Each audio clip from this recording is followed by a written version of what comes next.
Okay, street talk for this week then. And I think I quite liked Corrie this week. I liked it. It was good. Do you like it? Find out, won't I? Find out whether Gemma likes it. Yet again, I've made my decision. I think I even know what score I'm going to give it, and it's like we haven't even started talking about it yet.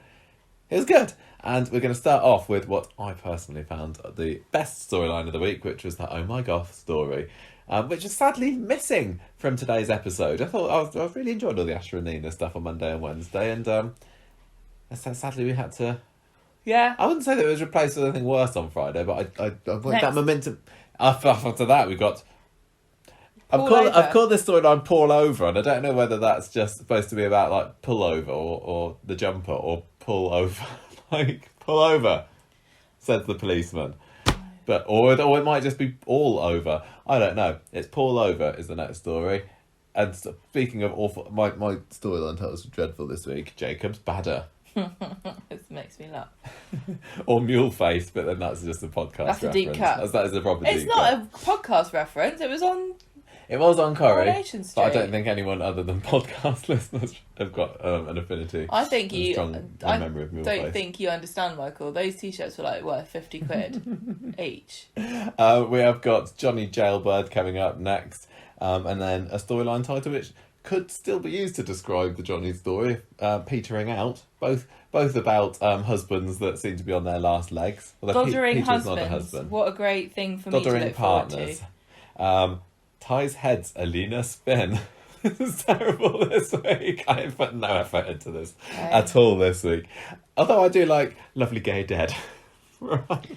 I Sad wonder if people story of Gail of poor Ted Page who's gone. know why we keep calling him Lovely Gay Ted. It wasn't that long ago. It wasn't, was it? It was literally Good. in the last 12 months. Oh, that he was okay, referred to good. as Are you Lovely sure? Gay It feels Ted. like we've been calling him that for years. No, it's not. It's recent. Audrey got drunk and referred to him as Lovely Gay Ted. Yes. And we also got a mention of Ted Sullivan in tonight's episode as well. It was like the TED Talks episode of Coronation Street. Here we go. Right, I'm going to start with the Oh My Goth story. Just FYI, everybody, Michael Googled TED Talk just to see if they were a thing. No, I knew that TED Talk was a thing because I've been asked to watch one or two for work. I didn't know that everybody knows. Oh, I thought it was a secret club for teacher talks. What did you learn about? Had to be an inspiring leader of young minds. Oh God, you didn't watch it. Got bored.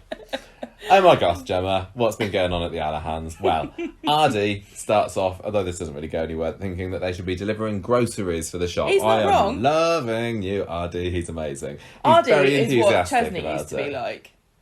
No, Well, he's better than... more switched on. Yeah, he He totally actually is. is motivated. You know He what's is, going but he's also a bit... Is he a bit rubbish? I don't know whether he is. I think He's just kindest overly thing keen. He's to like, he's describe- new. The best way to describe our Aadi is he's a bit of a plonker. He is a total plonker, and I love him for it. Yeah, I prefer someone who's a bit of a plonker. I think it's sweet. He's so enthusiastic. He's going to make mistakes, but he'll learn as he goes. But what I also love about it is that the old Aadi was also a plonker, but that seems But to in a be like... different, unmotivated way. Yeah, he was Just like like an in a, intentional plonker. I will never get better than this kind of plonker.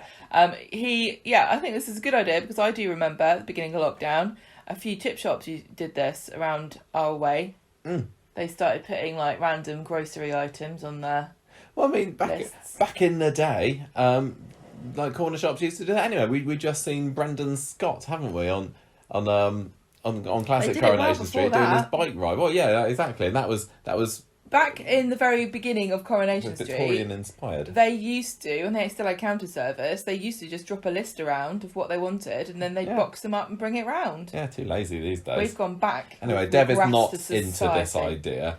And also Ash is there asking if Nina can come over for dinner. And I think where we left it last week was Asha was getting a little bit woo about Nina paying her all those compliments, wasn't she? I am really loving how, like, sweet and vulnerable and kind of a bit silly all the teens are, apart from the evil ones. But you know what I mean? Like Nina, Asha's gone all a bit gooey, hasn't she? And Aadi's just like, I'm going to be the next Alan Sugar. The Alahans, like they can. Alahans can do no wrong, yeah. So speaking of It's Nina, 2021, the year of the Alahan. Yes, it Yeah, is. I let's said make it was it going that. to be. I said it was going to be. Yeah. Speaking of Nina, now just in case they wanted to drop any more, hints to the viewers, if we hadn't seen it coming already about her possible sexuality, No. she is sketching sexy ladies in That's a stupid thing undies to say. for the factory. It's her job. I know, but I think they chose to make her do it for reasons. I think You're saying also... it's the show's giving us a hint rather than look at Nina. Only a lesbian would draw pants. Something That's like what you're that, trying to say? Yeah. Anyway. I don't know what you're trying to say then. I didn't look at the pants. I wasn't looking. I was looking very hard at Nina's sketches, and Why she's are you not very pervy happy all of a with them. sudden? Asha thinks they're wonderful, and then later on, just to cement this, Anna shows Asha some. Or was it Elena? I've written Elena here. No, Nina shows Elena. I think it's probably Asha. Because I don't think Elena left number 13 this week. Nina shows Asha some racy Victorian Gothic art to see if that got her motor going. I'm pretty sure it was Asha, but Elena would have been like, "Oh, how lovely! I don't remember. In my country, you'd be killed for showing that out in public." Corrie comes into the cafe wanting to speak to Asha, and he's trying to get Asha to go back to him, but he still tells... He kind of flounders by telling her that... He flubs it by saying that a choker's still rubbish. So she's like, well, do one then. But We're so over. Doesn't go with your outfit. Does it go with your school uniform, really, Asha? This is like when I remember I fell in love with these shoes, and I really loved them. I thought they were great, and in retrospect they were hideous, but they were grey, and I wore them with a pair of brown trousers, and I thought no one would see them because they were like those voluminous, massive, bell-bottomy trousers that were fashionable at the time. Yeah.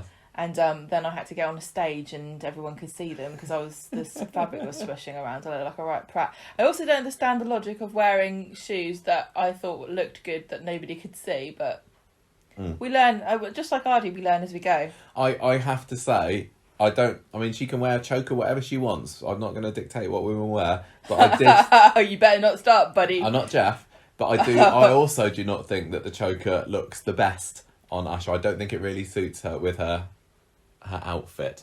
Just saying. Well, it didn't suit the fact that she's wearing a school uniform. No, but if I was Corrie trying to get sweet. back with her, I probably wouldn't mention it. I'd just overlook it. Well, this is the arrogance of Corrie and his patriarchy, thinking that anybody cares. No, not just thinking that he can tell you what to do, but thinking that you should care what he thinks. Yeah. Nina's there, fluttering her eyelashes in the background. Nina's fluttering at Asha, not... Yes, not at Corrie. She's going, and then there's a nice little scene with them later, because they're just hanging around the cafe all day, aren't they? Because Asha's working there now, working and studying. And Asha's trying to get Nina to upsell this woman who's been coming there for years. And what's she having? No, she comes in, she has a tuna sandwich and some hot water. Right. You remember this so well. I do, because it's to do with food. And she's like, oh, you know what my dad would say, you should upsell her to get some coffee. And then Nina points out that the woman is in a minute going to ask if she can wrap the sandwich because she's too full. But the insinuation is that she can't afford to buy food for later, so she's going to have half now, half later. Right. And she can't afford to have a cup of coffee because it's too expensive. And they would rather have the custom and have... be kind to this woman and accommodate her needs. That's right. It was all about money. I know my customers, even though I've been working there for 5 minutes. It's also about being kind and compassionate and not seeing people as money, but seeing them as individuals. And Asha then teaches Nina about suspended coffees. Yeah. So they're just and bonding. What are they? That is when you pay for a coffee for somebody who comes in later and can't pay for it. Something like that. I learned this week. So they're getting on very nicely anyway. Nina's telling Asha she's great, and then Asha gets closer to her, definitely closer than 2 meters. It was that was our first scene of Coronation Street trying the whole let's make it look like they're not socially distancing.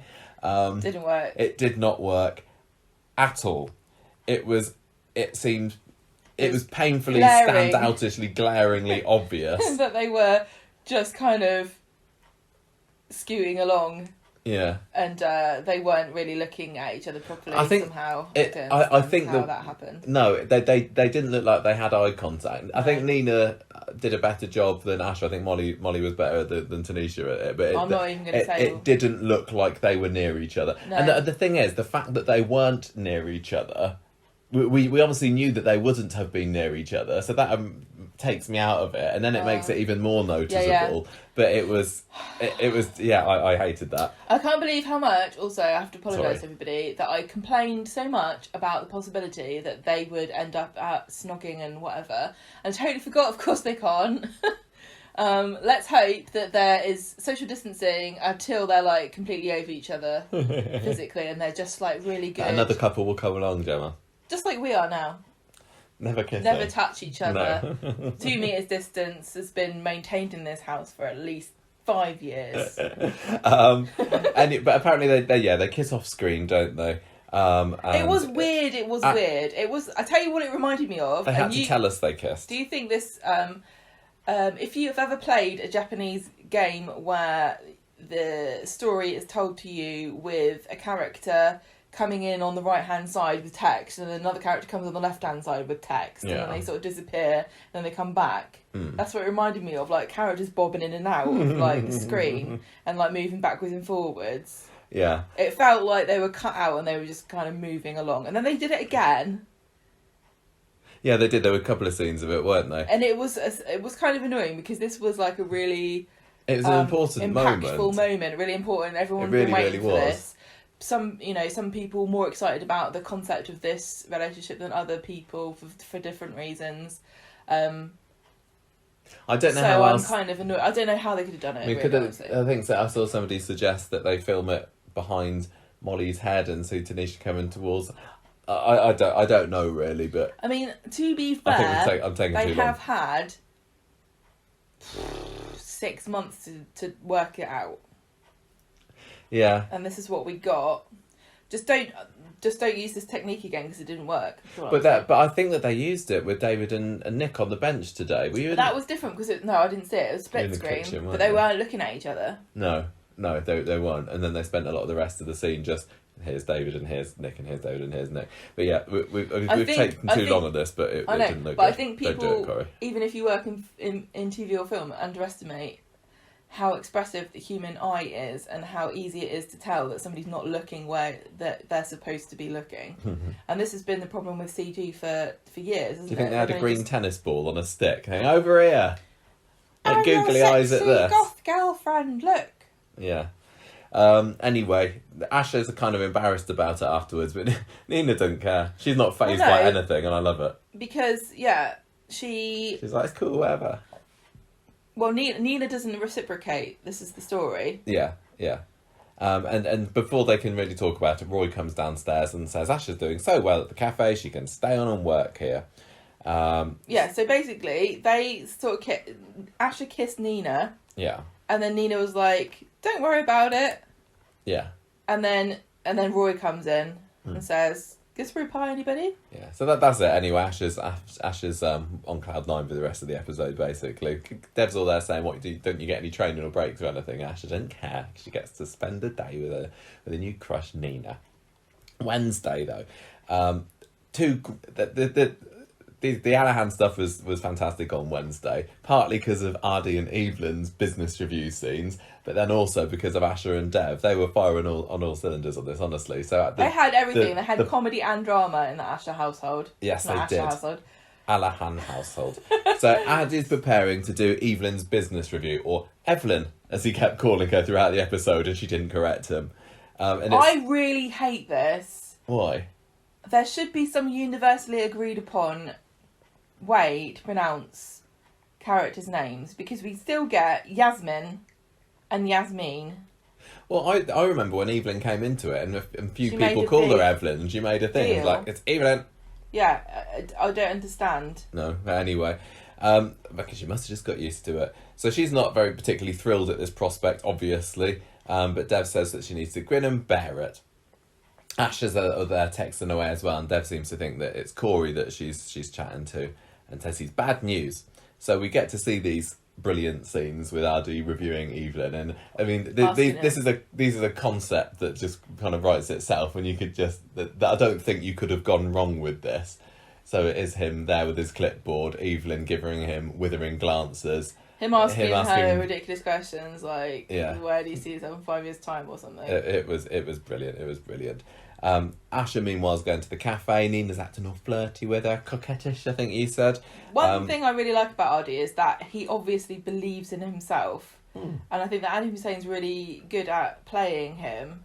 Yeah. Like, he's very, very self-confident, and he's not playing a fool.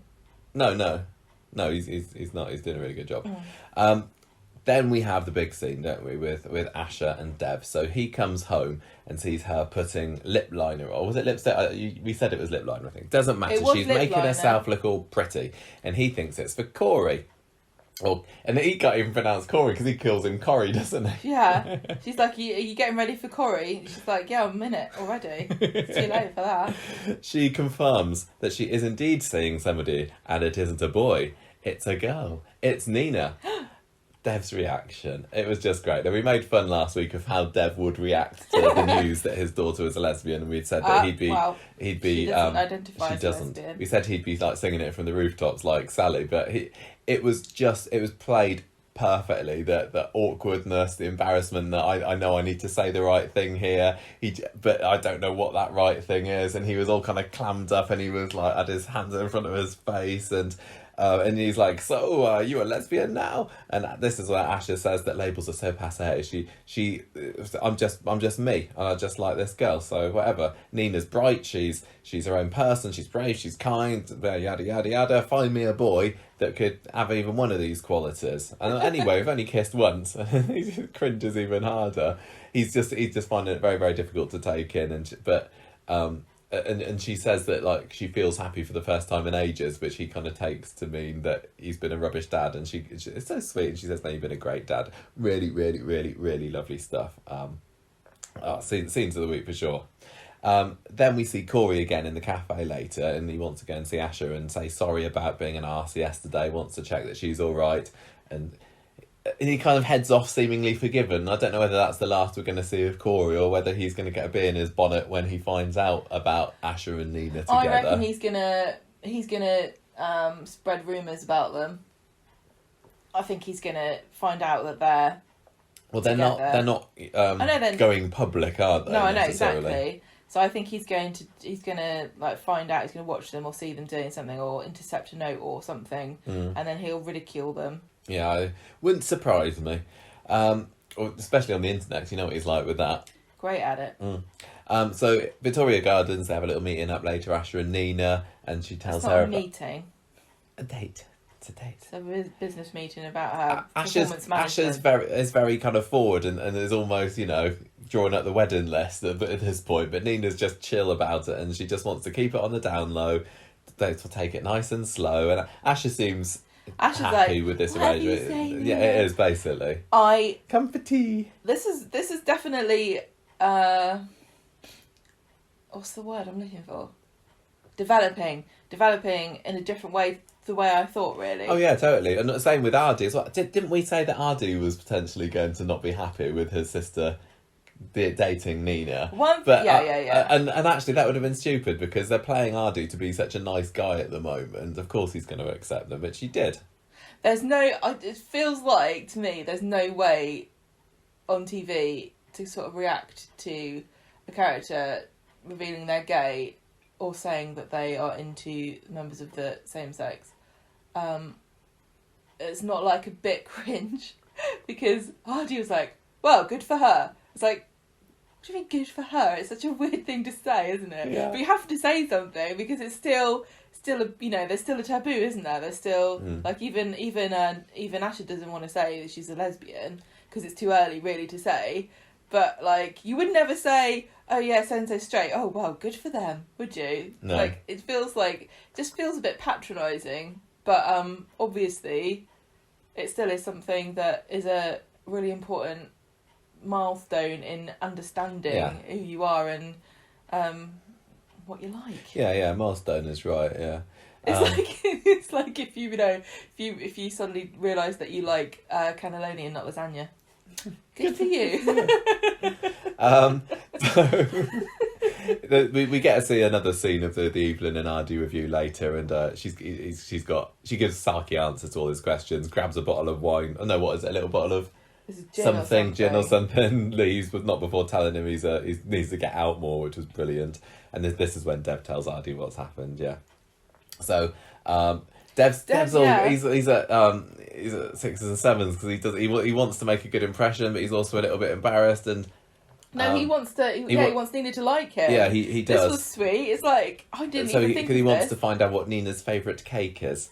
Oh, pistachio, apparently. It would be. What kind of weird world is... I know coronavirus... Pistachio cake and carrot cake, come on. Coronavirus is not as bad in Weatherfield, but other bad things have happened there. If pistachio cake is on regular rotation at Roy's Rolls. They haven't got any cream horns, they've stopped making them. They're making pistachio cake now. Yeah. Can't get enough of it. What even is pistachio? I understand it's just cake with pistachios in it, but I've never seen it anywhere. It's green, I imagine. I've seen pistachio ice cream, because you make sure you don't have that, 'cause it's horrible. That's what they have in France, isn't it? Pistachio ice cream. They love it. Oh, they do, yeah. That's a dad flavour of ice cream, pistachio ice cream. That's what I think. My dad used to have pistachio ice cream when we went on holiday, and I associate pistachio ice cream with old men. Even though he was probably younger than I am now when he was eating it on our beach holidays. Old people ice cream flavours, I think of rum and raisin. Oh yeah, I bloody love rum and raisin. Oh, can you imagine if they had you know how they have Neapolitan ice cream with chocolate and vanilla and strawberry? Have rum and raisin, pistachio, and what are the other ones? Yeah, what would it be? What's another horrible flavour of ice cream?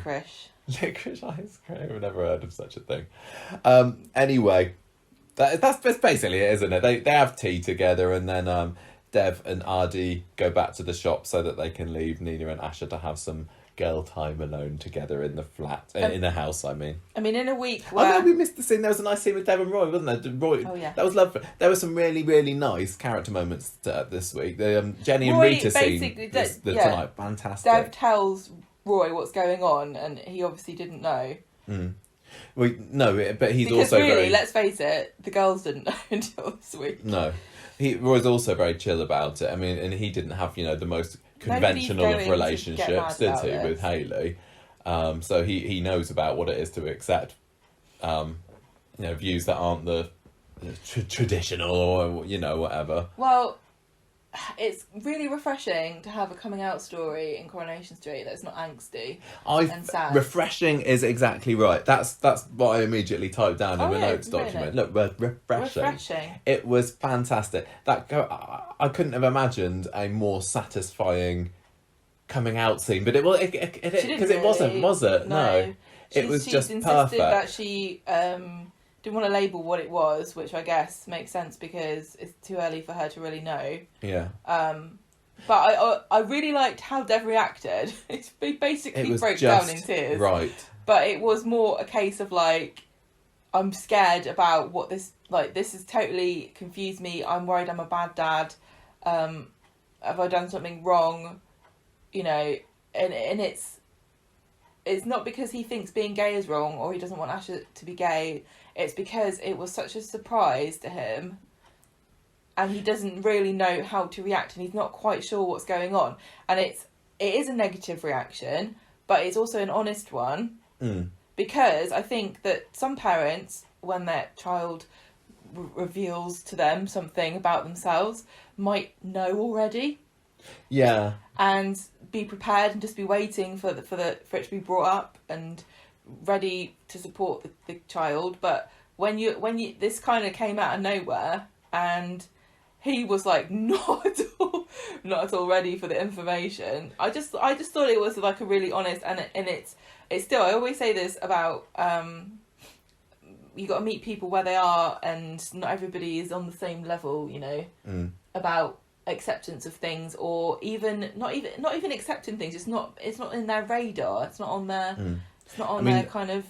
Dev was caught off guard by this. I was as well, because the way soap stories generally do this, and there's not been loads of coming out stories in Coronation Street, to be fair, is you go through weeks and weeks and weeks of secrecy and then somebody finds out, and then they agree yeah. to keep it a secret, and then maybe they'll spill the beans to someone else, and then I'm thinking of like the James story, for example, last year when he came out to Ed, and Michael and Aadi knew. I can't. Coming out story. Ed's reaction wasn't great, was it? I can't remember. Of course it wasn't. He was furious. Yeah. He was worried. He was talking about wasn't he talking about his family, like saying that people wouldn't accept him and stuff, because they never really, I felt like they were a bit worried and they didn't want to go down the route of talking about homophobia in Caribbean culture.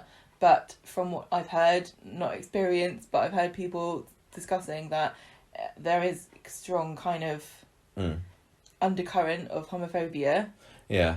So that story was, played. Well, he was not happy to hear. No, it was very standard by the book coming out. That had been kept from him. Yeah. So I was expecting his that reaction. Yeah, but this was just like tear the plaster off. Here you go. That's what it is. And the fact that Nina didn't care, she didn't make a big thing. She was so confident in herself, and she didn't want this label. Nina or Asha. Asha. And she was just like, yeah, whatever. She doesn't like say, Dad, I've got something to tell you. She's just like, yeah, it's a girl, and he's that guy. It's a girl.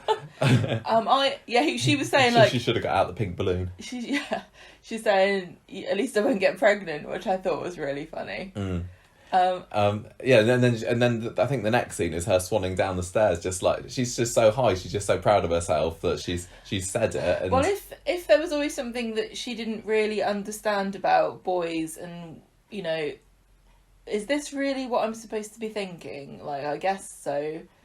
It doesn't feel right, but maybe I'll grow into it, and obviously now she's thinking, no, I understand now. It wasn't. It is. It's a this all makes sense kind of thing. And finally, I'm confident and safe and I feel like I've figured that out. And this person amazing. Likes me as well. Yeah, I mean, I think of everything. Nina's like being quite inscrutable to me at the moment. She's like, she is. It's like she's older than Asha. We don't know if she thinks of herself as a lesbian or has any preferences, or she has never spoken about anything like that. Like, is she coming out to herself, or what is going on with her? Well, she just seems to be the model that Asha's basing her no labels persona on, because Nina just is so chill about everything. She doesn't care. She doesn't care what anybody thinks about her. She is just her. I'm just Nina. I'm not a goth. I'm not this. I'm just Nina. But I'm just trying to establish, is this a new thing for Nina? Because it kind of feels a bit like she's been kind of bundled up with Asha's excitement, and she's just kind of been swept along with Asha going, we're lesbians now, but we're not lesbians, but we're both going to go out with each other. Is that okay? And Nina's like, okay, you know what I mean? But she's not. I don't get, like, I want to know more about, has she ever had a boyfriend, or is this is what I mean. I can't understand from her reaction if she's uncertain about the fact that she's not uncertain, but she's certainly like, let's not jump in head first. Yeah, she is. Let's just do what feels right. She's older. Has she dated before? She's not that much older. No, she's. And you can get to you can get to be quite old and not realise that you're gay. In a heteronormative society. But do you see what I'm saying about her reaction? I don't know. I'm interested because I like Nina and I want to know more about her. Yeah, and, she's... Is Asha her first girlfriend, or... That's what I'm getting at. Yeah, I mean... And I can't tell. It feels like she is. It feels... But it doesn't seem like a big thing to either of them. But then, I wouldn't expect it to for Nina. I don't know. I'm just intrigued. She's what did you the thing about the no labels, you asked me to type that down into the notes. Yeah. So what was it that you were saying? I'm just really interested in the idea that, because when Asha said, I don't want to be labelled, I thought, I think that's a bit sad, because I don't think there's anything wrong with being a lesbian. I think that you should be proud, and there are loads of really great lesbians, and lesbian culture is... I also think that lesbians are going through a hard time, particularly at the moment, for various reasons. But then I saw a few people commenting on Twitter and Facebook and stuff and saying, yes, I don't want to be labelled either. I don't think it's important to have a label. Some people want the security of a label and the feeling that they belong with a particular group, especially if they've felt ostracised for all these years. And now I belong with these people. And others are like, no, I'm just me. Just because I fancy this person that isn't, the society's norm. But what I'm worried about is if you're rejecting a label because you're worried about what that means because it has negative connotations. And there's a thing called, is it called the euphemism treadmill, where a word to describe a group of people who are oppressed, like people of colour, changes regularly because it is used as a word to attack people, and it becomes an insult or a slur. So rejecting the word lesbian, I don't want anyone to think or feel that lesbian is a bad word. And I also think that if you're in a group that's being oppressed, it is helpful to identify with other people of the same group. And a label is just a form of identifying yourself. I think that I understand what other people are saying. Like, they don't want to pin a word on it. And they I guess that the traditional words that we use are the definitions are changing all the time, and it means something different to different people. Asha kind of said as much to Deb, didn't she? She's also not at the stage, and I think a lot of the comments that I saw on social media seemed to be from young girls who are in the same situation. It was like, I'm not really sure. I don't see why I need to say. Yeah. I just am who I am, and this is where I am at the moment. Yeah. But I just think as somebody it wasn't Corrie saying we don't need labels anymore. No. I'm just saying, I don't necessarily think it's anything sinister about it. I don't want to tell anybody how to refer to themselves at all, but it just worries me that I don't want people to reject those words because of prejudice. That's what I'm worried about. Like, rejecting, saying I'm not that because that's a bad thing to be. And I don't necessarily think that's what people are saying. But that was my first reaction. Like, I hope that you understand that it's okay to be a lesbian. What would be interesting for me is if this relationship doesn't last, and it's a soap, so chances are not low that that'll happen. Will she just stay with, going out with women now, or will she say sometimes fancy men, sometimes fancy women, sometimes fancy aliens that beam down? No, you don't say that.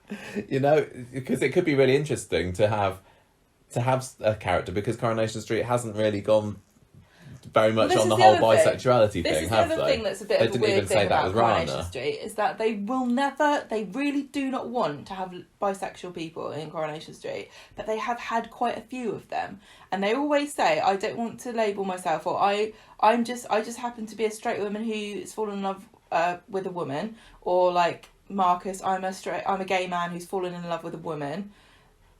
Or Tracy, I just slept with a woman because I'm a feminist. Yeah, that got a call out in tonight's episode, didn't it? Bury that again, please, Corrie. But there's like a massive trope, because when we were talking about Rana and Kate and looking at what people were saying about bury your gays and looking at tropes of fiction, one other thing that came out and jumped at me glaringly was bi-erasure, and I've heard lots of people who are bisexual talking about the concept of bi-erasure and the fact that I still don't think bisexual people are taken seriously, and I don't see what the harm is in sort of giving them a shout out, Bisexual people clearly exist, and there have been some in Coronation Street, but it always feels like they're saying it's progressive to reject the label, but the label's never been given a chance in Coronation Street before. Yeah. So the other thing that I was wondering about Asha as well, on the same subject of, is she gay, is she bi, or whatever, is I don't know how much it was established on the show or made clear on the show. Is Asha really attracted to her physically, or does she just really, really like her personality? Because when she was telling Dev how amazing Nina was, she was saying about, she's kind, she's generous, yada yada yada, and we've seen that she likes the fact that Nina is picking her up and saying she's beautiful because nobody else was, and she's felt so insecure about her appearance for all this time, and then this person comes along and says, no, you're beautiful inside and out. Do you think, though, that that's a question you would ask if she was... I mean, you never said this about Corrie.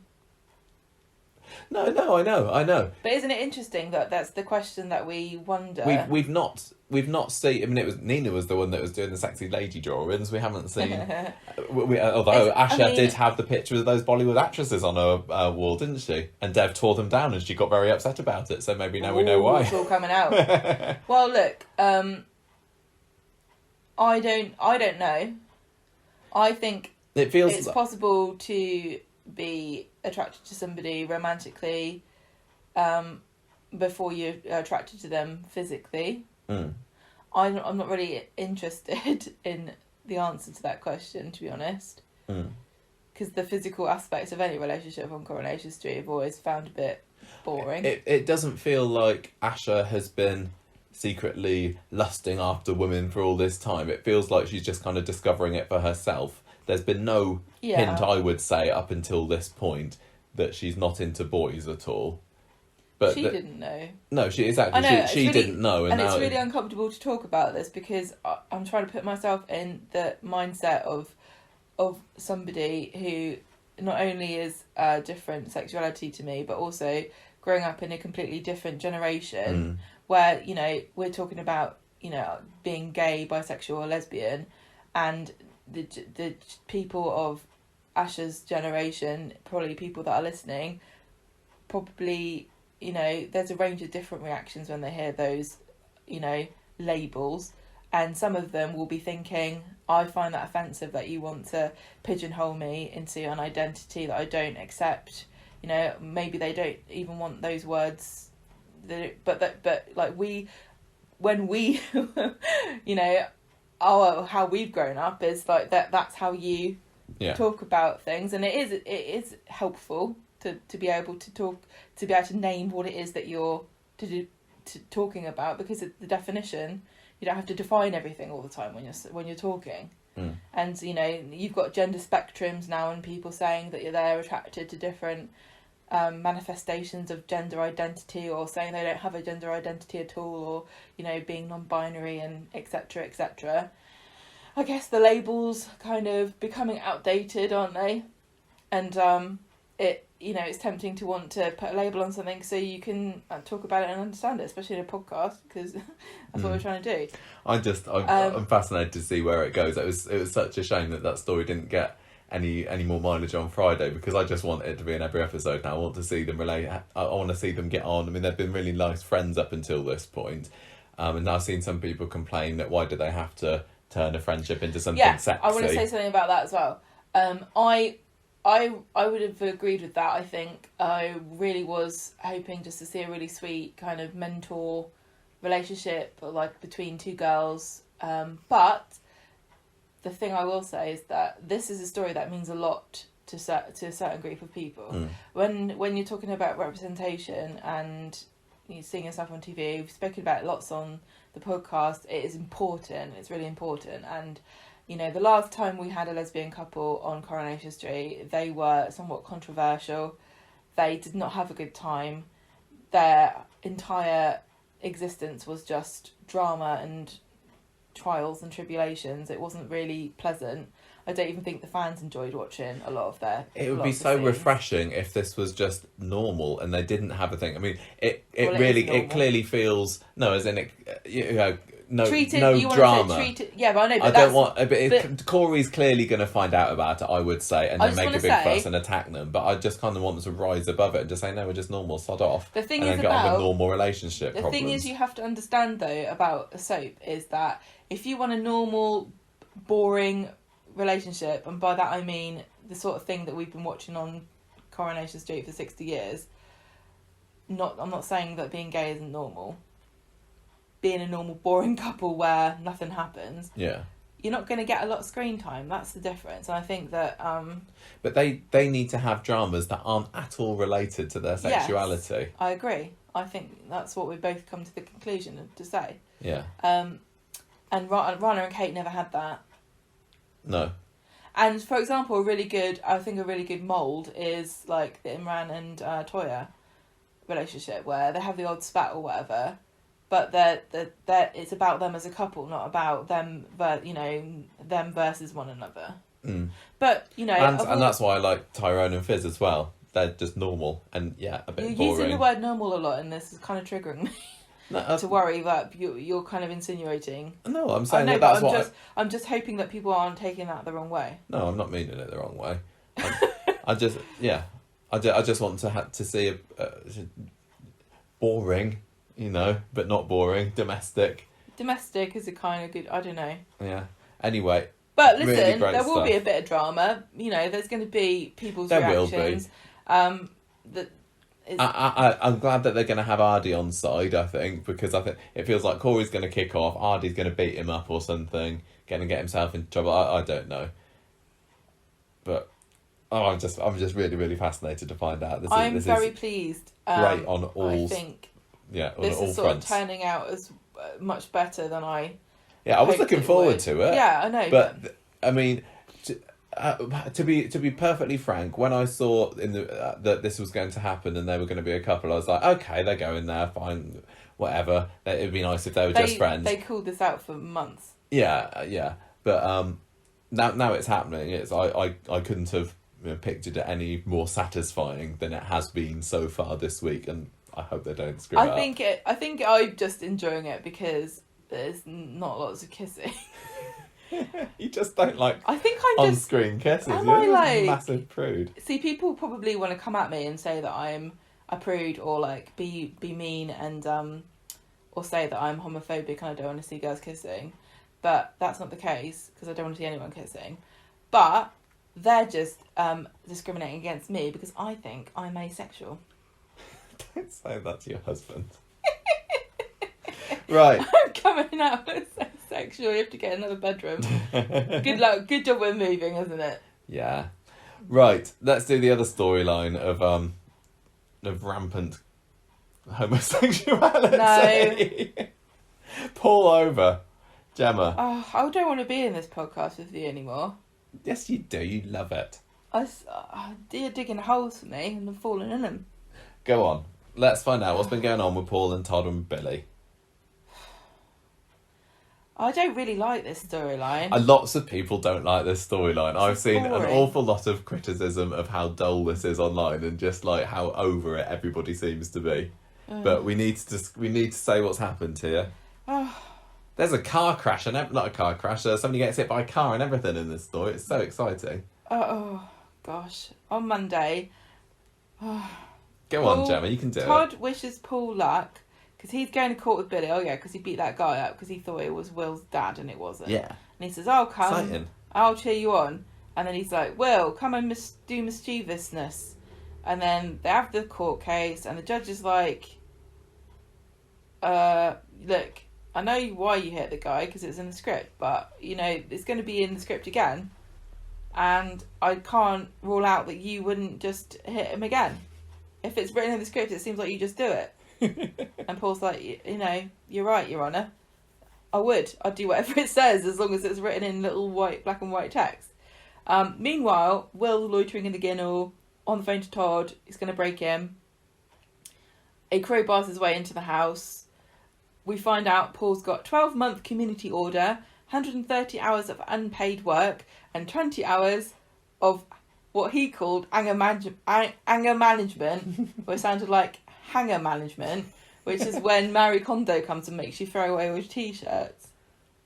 Oh my god. I was thinking of an airport hanger. Right, that plane goes there. This plane does not spark joy. We will take it out of the hangar. So Will's smashing up the place. He's pouring beer everywhere. He's hammering at the piano, literally. Not like Summer does. She comes home, catches him, runs away into the path of a car. Of course she does. Paul sees Will running out of the flat, and Paul runs away. Police come and say, what happened? And Mary's like, I don't know. And Paul says, I don't know. You're really selling this, Gemma. And Todd says, I don't know. And Billy says, well, I don't know either. At the hospital, someone's been catching overnight. But it's not too bad because it was just a very small bump. meanwhile, Weatherfield Council is having an emergency meeting about the number of road traffic accidents. In that literal spot. Going, should we put in speed bumps? And the guy's like, no, they really should look. The Weatherfield Council have already done all they can. They've literally shortened the road. Rosamond Street used to stretch right down the road, and cars used to get a really good pace up on there. Can't and they're like, even let's go. just make it so there's no even any houses. There's literally, the shop is the only address on this road. Oh, and the medical centre. It's like you can go 5 miles an hour max and they're still getting run over. I think it's something in the water. And there's cobbles there. There's nothing more we can do. Just a bunch of lemmings down We are not Coronation wasting Street. council money on that bunch of inbred morons. I thought they were going to blow it up anyway. Aren't they building a hotel there? Get Percy Sugden out of retirement. He'll sort it out with his lollipop stick. Yeah. Or Dennis. Get Dennis and his do you remember when they had that stampede of lollipop men? At this stage, I think it would probably be beneficial if Lollipop Man was standing, and this is a road traffic crossing guard in America, whatever they're called. We call them lollipop men and ladies here because we're quaint. It would be beneficial to have somebody standing on the side of the road who just hits people, pedestrians, with the lollipop, going, no, look where you're going. Well, Summer knows all about lols, doesn't she? So maybe she can volunteer to be a lollipop lady. Oh, a lollipop lady. Where's this been all my life? So anyway, yeah. I loved how you put that tweet out on was it Monday or Wednesday? It was must have been really Monday, wasn't it? When that got quite a few likes saying, "Lol, that's not how you play the piano." And even Coronation Street liked it. Oh really? That's good old Summer. Summer and lols. She's such a lol. We're not really down with the kids, are we? I'm not even going to pretend anymore. So at the hospital, she's been kept in overnight. It's not too bad. Paul looks like he's going to tell Billy about Will, and then Todd phones Will and says, "I've got another job for you. Today was a car crash." Bloody hell! Who wrote that line? Today was a real car crash, Will. Literally. You know what I said when I saw Summer on the floor? Lol. What? Gulp. He's basically saying this all went wrong. I need to make sure nobody finds out that I was behind this, and it looks like he's in the clear, even though later on he meets up with Will in the Ginnel and says, "Don't ever talk about this." Even though we're having a loud discussion about it, make sure that you throw your phone away in the top of the bin. He was having a loud conversation in the Ginnel, and then today Jacob and his dodgy bird were having a loud meeting in the Ginnel. Simon was literally, 10 metres round the corner away from this, where he was having his nefarious chat with her. Oh, it's all these youngsters and their headphones. Is there something funny with the acoustics in there? Is it like... It's the opposite. Of an echo chamber. Yeah. It's a good podcast recording studio out there. Yeah. Bring back Radio Weatherfield. Steve and Andy, come on. Sorry, I interrupted you again. So yeah, he basically says no, never talk about this, and he puts the phone on the top of the bin. That was really annoying. Anyway, like a pregnancy test. Yeah. He goes back. They go back to see the damage. That reminds me. Everyone wants to know, I'm sure, about my COVID tests that I've been having, because that's what I said on the podcast last week, didn't I? I had to have my COVID test on Saturday morning. It's horrible. It's horrific, but I don't have COVID. You're doing it for the children, aren't you? Yeah, and you saw it and you said that it's like a pregnancy test, isn't it? Because you have to put you have to get your saliva. You have to wee on it. No, you didn't have to. Michael, you don't put saliva on anything when you're doing a pregnancy test. Yeah, I had to scrape the back of my mouth. I had to get my tonsils, which made me gag, and then you have to stick it up in nostril and give it 10 full rotations or something like that. And then you put it in a little thing of liquid, and then you close it up and make a little eyedropper, and then you put that on a little bit of tissue paper, and it spreads up. And if you get 1 bar, you're fine. And if you get 2 bars, you got COVID. It's very involved, this, but it is weird how much it looks like a pregnancy test. Yeah, I don't have to do one tomorrow though. Oh no, because you're not going in. I'm not going to school next week. Yeah. Result. Right. That's it. Well, they're all mad about how much damage has been done, and Paul is not saying anything about who's responsible, even though he knows. He feels guilty on Wednesday. Oh yeah, because Craig was hanging around, wasn't he? And then he makes a helpful exit. Craig's like, "Do you have any ideas who it could be?" And then when they have a massive they have a big confab about it. Paul actually no, sorry. Paul confesses it was Will. And then they have a massive argument about it, and Craig's like, "I'll just leave you to it. I don't want to eavesdrop. I am a police officer." Craig was not there when we found out who it was. Yeah, I know, He but that's what I leaves mean. just in time. That's what I mean. That's what I'm saying. He's like trying to be tactful. Billy's mad. He misunderstood being tactical. Thought it was tactful. Todd is gone biblical on Paul after this. That's a phrase, Todd. isn't it? No, Billy. Oh God, I don't remember who's I don't who remember now. who characters who are. Wednesday, Paul is feeling guilty about what happened, and Billy's like, I'm not going to forgive you. I don't know where my Bible is anymore, so I can't check, but I'm pretty sure I don't have to forgive you for anything. Yeah, I've got the version of the Bible that says that you're allowed to take drugs in the church, run over the daughters of the local... Alcoholic. Patriarch. Yeah. What else has he done wrong? Quite a lot, to be fair. He's such a hypocrite, Billy. Anyway, carry on. Todd shows up to help, and he's all surprised when Paul tells him it was Will what bashed up the piano. Summer comes home, she's like, I'm fine. OMG, what happened to my piano? They didn't even bother giving her a fake bruise or anything, did they? No. She says... They should have used that as an opportunity to recast her. Like, she's had a really serious accident, we need to have a full face transplant. I know, I'd have accepted that. Like, at least they've got a reason in the script. Right. Summer comes home, she's like, oh no, there's tension. Yeah. Billy goes with Todd in the Rovers and Billy says, oh, I'm mad about Paul. And Todd says, you need to tell him that you're mad about him. So Billy goes back, and Paul and Summer have tidied up, and they say, oh, I love you.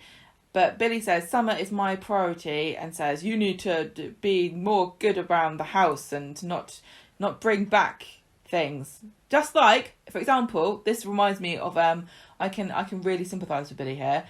Paul brought somebody into the house, he's bloody wrecked the whole joint. We've had an experience in our house where our cat has done the same thing. She brought in a mouse, and now the front room is trashed because there's been a mouse living in the front room for about a week. It was about 2 days. It's pooed for a week's worth behind the sofa, and now everything is everywhere because I had to pull everything out of the bookcase. So I am with Billy here. It's a pain in the bum when somebody you love brings home the hooligan that wrecks the joint. And luckily we didn't have a piano, or it probably would have been eaten. Yeah. Summer's my priority. Don't be so naughty. You're bad. I can't do this anymore. And Paul's like, why are you so mean? And then he punches the hole in the cupboard door, which was really... It didn't really feel... I mean, it had an impact on the door, but nobody else, I don't think. It was a bit kind of like, ew. No, I thought it was cool. I thought it was just why like... Why are you punching a hole in the door? Paul isn't bright enough to be able to express himself. No, he can't articulate his feelings. Oh, Paul, angry. Poof. Oh, use your words, Paul. Paul says, you treat me like a project, and now you're giving up on me. And Billy says, I've got no option but to choose Summer. You must leave. This is what people would say. Like, I know Adrian on our Facebook group says this about Billy quite a lot. Like, and Paul was really right here. He kind of, it is like Billy's sad, tragic project of the month, wasn't it? Like, kind of, and he's been accused of kind of grooming Paul a little bit and being a bit predatory. I've just not really ever bought their relationship. And when they were saying that they loved each other, it's like, I don't feel it. What have they got in common except for the fact that they're both gay on Coronation Street? That's literally it.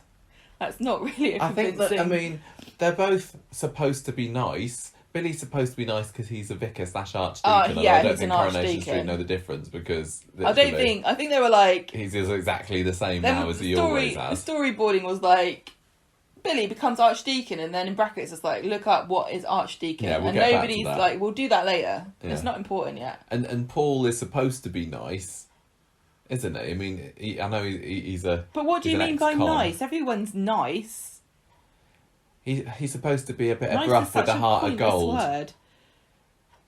But I don't think... Well, the fact that he was, he was so sympathetic to Will and like, oh, I shouldn't give you my number, but here I am. We're supposed to think he's great, but I don't know. I think sometimes people get really blinded by seeking the familiar in another person and overestimating how much that gets you anywhere. like, Paul saw himself in Will, and he went far beyond where he should have gone to help him, because they had one thing in common, and then he thought that meant that they knew each other, and they didn't at all, because it was all a lie anyway. So Paul's like, oh no, I must leave. Summer tries to stop him, doesn't work. He goes, toddles off with his luggage, and Todd sees the coat fall off, so he uses that as an opportunity to pick it up and take it around there to sort of get told officially that Paul's moved out, so you can go, oh no, how sad, that's terrible. Let's get a pizza. Yeah, let's have a chat about it. So Paul then sees Todd getting this delivery pizza, and empty pizza box. It was so great. Like, can you not pretend? Put a stone in it or something. Like, stop holding it diagonally. What are you doing? I hope that wasn't like what's it called, a half and half, because it's all in one. All on one side. Billy apologises to Todd about how emotional he got about the fact he just dumped his boyfriend. And Billy's like, let's get lathered. Lathered, I can't remember. Let's get all lathered up, come on. Todd says, no, you should have an early night. And Billy says to Todd, you have restored my faith in you. And I still can't believe that there was definitely a scene. God's like, what about me?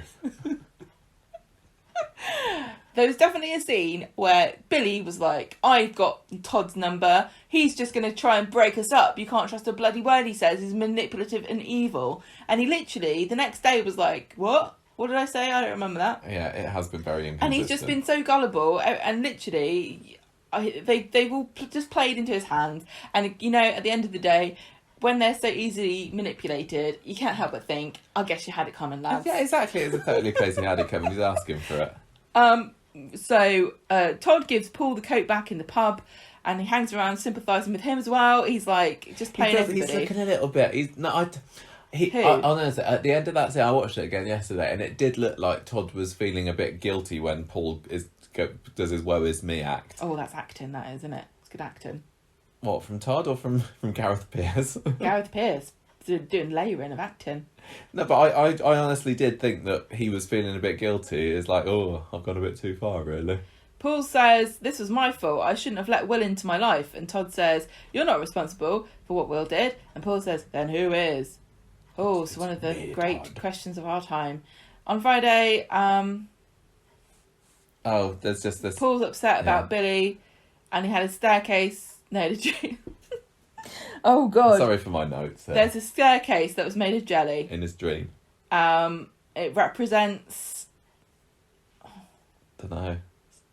I can't even... Being upset. Fragility of... Stairs. Yeah. What? Architectural insecurity. Bernie says... Summer's the most important one. Whatever the future holds for you and Billy, don't give up on her. So he goes and buys her a keyboard to make up for the one that got hammered to death.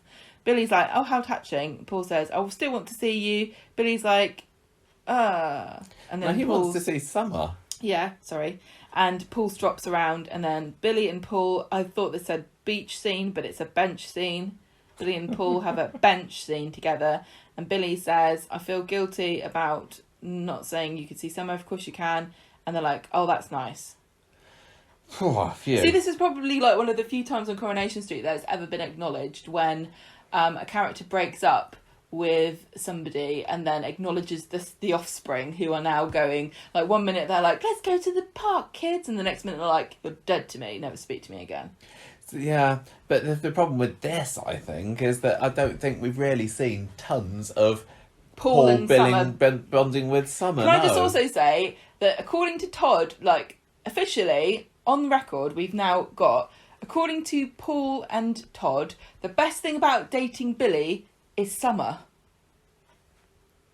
Neither of them can get over Summer and how great she is, true, and actually don't give a crap about Billy. Like, move on from him. Good point. I've got quite a few issues with this story, but Hit me up, baby. One of them is that I'm thinking Todd's going a bit too far, and he's he's gone past the point of, oh, this is quite funny, look at him being all manipulative and scheming. And there are bits this week where I was thinking, no, he's just been too nasty now. I don't like Todd when he's being like out and out, horrible and manipulative. I'm glad that he seemed guilty on Wednesday. But he's not love to hate at the moment. Completely sure what his end game is, because on Facebook group, I think somebody was saying, oh, it turns out that he was after Paul all along. Yes, I saw that. And then that's why we watched that last scene. And I was like, I wasn't getting that. Don't get it. I don't know what he's up to still. I think he's just distraction. We didn't get why he planned to get Will to go up to the flat. Was it to mess up the flat? Yeah, was it just to smash up the piano? Oh, somebody said something on Twitter that made sense and I forgot what it was. Just literally just to cause dissent, surely. Yeah. I mean, I certainly wouldn't... It worked. I certainly wouldn't blame Paul, or would I, with what happened, because Billy's like, the fact that it's Paul's fault that Summer got hit by a car, and that's a bit of a stretch. This is the trouble. It wasn't actually Todd's plan that anyone would know it was Will, and that someone would get run over by a car. No. Yet somehow he still got what he wanted out of it. He wanted to smash the piano because piano is a symbol of family joy and togetherness and happiness. That's right. That's what it was. Mm. But why didn't Will just go in there and smash up the piano then? He went and started pouring beer all over the place. He's a hooligan. Just getting caught up in the moment. He's a ne'er-do-well. Thank God the robot was moved. Oh yes, we noticed that, didn't we? The table where the robot usually is our favourite robot. And I was like, the robot was suspiciously missing. I think they've removed the robot. I think that now we've got Harriet as Summer. I think that they've just don't do the robot thing. It's silly. Oh, they should have got the robot stunt double. Because let's face it, and this was always my problem with old Summer. She wasn't into robots; she was into statues of robots. Because you can make a statue of a robot. It doesn't mean you're into robotics. Having a shell of a robot, anyone can do that. I did enjoy Will's scene where he was smashing up the place, though. I always like it when they have characters smash up. Imagine how flats. It must be so satisfying. But imagine, imagine how nerve-wracking it would be if you're a new character. Like you're only you haven't been in the show for very long, and you have to smash stuff up, and you've got to make sure that you're in the right position. You're not. If he'd have gone wrong smashing that piano up, what would they have done? You can't just wheel another one in there. I bet that must have been so satisfying for the actor that did it. I know, but whilst at the same time as being nervous, but sometimes you just want to. It made Michael, me, this was a thing, right? We were both watching this scene together, and you could tell out of the two of us who had grade 8 in piano, and who's like barely touched a piano in their life. Because I was going, oh my god, look at that, and you were going, haha, smash it, smash it to pieces, take that piano. The way you're speaking there makes it sound like you're the pianist. No. Michael's the one I was the one that was made to go to piano lessons for many years, right until oh man, it was by the time I got my grade 8 piano, you were like, all I of the could play joy this had with a been hammer. removed for it. It's good on Will for that. But that was quite ironic, really. That was lots of fun. Pianos are just tiny hammers and strings. I know. But I enjoyed that. I enjoyed the punch. What punch? The punch of the cupboard door. Oh, Paul punching. Yeah. I really don't like when people do that. But I don't know. I can't think of who came out of this as a likeable character. Oh, I know that's the problem. There was nobody for me to root for. But he was being a massive hypocrite, and he was. He was far too harsh on Paul. He's so yes, Paul shouldn't have been such an idiot and given Will his phone number. But it's a bit of a stretch to say just because Paul did that, then someone got hit by a car. You've never made a mistake in your life, Mr. Exactly. Massive addict. hypocrite. And look, how privileged, honestly, Billy is in his life that he has fallen on his feet over and over again. How many times has he completely screwed up, and still, out of virtue of the fact that he's got a really great support system and he seems to be loaded, honestly, he must have. He's got money tucked away somewhere. He has. He's got a plummy accent. He falls on his feet continuously, whereas Paul makes the slightest mistake, he gets kicked back out, and now he's basically homeless. Yeah. And I also was really upset for Paul because remember how excited he was when he found out that Billy was going to be an archdeacon and they get to live in a fancy house. Now he doesn't even have that crummy little flat to live in anymore. He's couch surfing with a bunch of babies. I know. But so were you were sympathising with Paul the most way? I was only really sympathising with Paul. He just comes across as being so thick. I know he's thick, isn't he? He's not well I know equipped. that's mean. He's not well equipped for the trials and tribulations. But that punch to the cupboard just encapsulated It was just like his inability angry. Yeah, because he's such a idiot. But Michael, we're supposed listen, to like him. He's supposed to be the victim in some this. people And are like thick. I know. And they deserve happiness as well. But and then, like I said, Todd, I wasn't sympathising with this week, and it's like, but I don't think we were supposed to. So yeah, and it's Summer, difficult, we're supposed to sympathise with Summer because she's got hit by a cart. No, she's up and doing cartwheels by Wednesday's she's like, episode. I'm bored. Yeah. I want to go meddle in someone else's dating life. So it's just that this story just dragged the week down, really. You said story trajectory is I've looking written obvious. here story trajectory looking where's obvious. it going? I can't remember what I was thinking then, so maybe it's not as obvious as I thought it was at the time. It's secret even to you. No, it seems like Todd is going to try and is succeeding in his mission to seduce Billy, but then Billy is going to realise, oh, Todd's actually a wrong 'un. Paul, come back to me. Let's get married.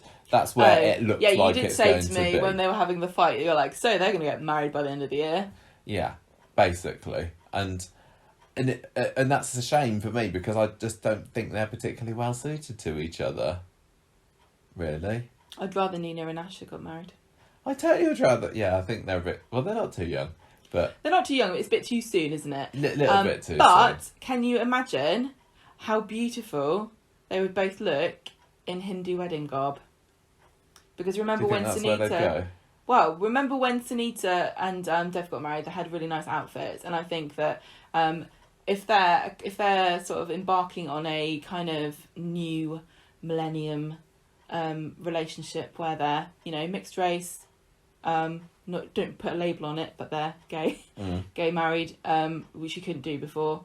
Why not take a bit of the heritage of Asha's background and maybe Asha can wear a nice Hindu wedding outfit, and Nina can be have a Queen Victoria kind of black morning dress. So I do wonder if Billy is going to get married to Paul or Todd or whatever later in the year. I can't remember what the latest Church of England advice of this is, but surely Billy wouldn't. I want to say not get married really in a church. It's frustrating to me that Billy seems so reluctant to face up to the fact that his religion is discriminating against him. Well, he had that line this week saying, "Oh, maybe celibacy is the way to go." I know. Yes, I pointed that out to you because it was like he had heard that from someone else. Like the bishop has said to him, "Are you sure you're going to carry on being gay? Because now you're the archdeacon. Maybe celibacy is for you." And he's like, "Yes, maybe celibacy is for me. You're right. Men are too much hard work." Yeah. If only I was straight, it'd be so much easier to control these women. Yeah, he's awful. I don't understand. I understand that he has faith and he believes in God, and I'm not going to take that away from anybody. But I will say there's a way of being a Christian without subscribing to the Church of England's dogma about whether you should be able to be married in a church. And if it's really important to you that you want to get married in a church, and you think that God approves of your relationship, which I assume Billy does, why would you not then seek out a different branch of Christianity that was more accepting? Yeah. I think it would be really progressive of Coronation Street to acknowledge there are more than just Church of England Christians. Well, yeah, I mean, when Roy and Hayley got married, they went to that. They had the church, didn't they? The special church. But humanist isn't a Christian. No. But there was a particular church. I can't remember where it was that Mark took me on my little tour with him down in Duckenfield, was it? And they would allow this wedding to be filmed there, whereas other ones wouldn't. I can't remember what they said it was, but the thing is, they need to be able to film outside the street for that to happen, because at the moment weddings are literally Bistro or Victoria Gardens. That's your lot of wedding venues, isn't it? I just think it's really sad because it seems that it sends a message that Billy can't be married because he's a Christian, and that's not true, because I'm sure that there are gay Christians who are married. Yeah. So yeah. I just don't think I think it's kind of anti-Christian, and I know that some people don't like religion at all in any guise whatsoever because, of obviously all of the issues surrounding it. But I also think that we should be accepting of people no matter what their religion is, and I don't think it's fair to say that all Christians are against gay marriage. No. So I think it's very representative. I think they kind of thought they were being progressive by saying we've got a gay vicar. Oh, they totally And then they went, oh yeah, the reality of it is... Well, it's like the quads, isn't it? It's one of these things like, well, how about we do this? And like, oh. Uh-oh. Now we're stuck. Now we've really done it. Yeah. Yeah, I would like to see Billy sort of get his dream wedding, but I can't see him doing it with Paul, and I don't understand why he... I can't see him getting together with Todd now, because Todd's being made to look too villainous. Naturally, I would prefer... He can't get what he wants. I think that Todd and Billy make the better couple, honestly. But I think the way that Todd is being shown to be so manipulative, that doesn't feel like the happy like ending. Yeah, it would. So I can only see then perhaps they go to get married, maybe Todd and Billy, and then call it off. There's got to be a gay wedding. Can we not have another? Have we ever had? Nope. No gay weddings at all. Nope. We had. They got close with Sophie and Sean, Yeah. and Rana kind of got married to Kate in the rubble of the factory. But no, they haven't yet. So it's probably on the cards, but It's really it's frustrating. not It's just so annoying to watch. But Billy, as such a self-loathing gay man, that he's joined an organisation that seems to have one of its main objectives is to oppress him. Like, what are you doing? You're like the architect of your own oppression. You're getting higher up. You're being an archdeacon, and the thing about it is that we know Coronation Street's not going to do a story where Billy kind of like rehabilitates the Church of England. No, is he? No. I was also just going back to what we were saying earlier about the story trajectory looking obvious. That I just wanted to say about that phone in the bin. Yes, it looked like somebody was going to find it, and it seems like it's too late for somebody to find it now. But didn't they say to Will, you got to delete your messages? And he didn't. But no, he didn't. He just chucked it anyway. So it looked like it was going to be found the next day, but it wasn't. No, maybe it will be. Maybe. Let's move on. I mean, we have our bins collected once a fortnight, don't we? So maybe it's the same in Coronation Street. So they got a little bit longer. Yeah, you want to know the worst thing about that is we still have to pay the same amount of council tax. Right, Jacob's badder. Awful. So Leanne's on the phone on Monday morning. She's behind with her electricity bill, that lucky bill. That always seems to be a problem in Coronation Street, doesn't it? Are we just like too privileged? Michael, we are blessed. Okay. You don't understand. When I was a kid, comes out. When I was a kid, I remember the meter. You'd have to be like. I remember sitting in the dark. Did you have a meter? Well, my uncle did. In a meter? I used to spend a lot of my summers on the Isle of Wight looking after the Isle of Wight, my cousins, and my uncle would often not have money for the meter, and we would have to sit in the dark sometimes. I remember one time we didn't have any money, and we all this is such a like early 2000s. I can't remember what it was. We all had mobile phones. It wasn't 2000s. We all had. It must have been a 90s thing then. Yeah. We all had mobile phones somehow, and we were listening to ringtones on our phones because we didn't have anything else to do because it was dark and we couldn't listen or watch anything.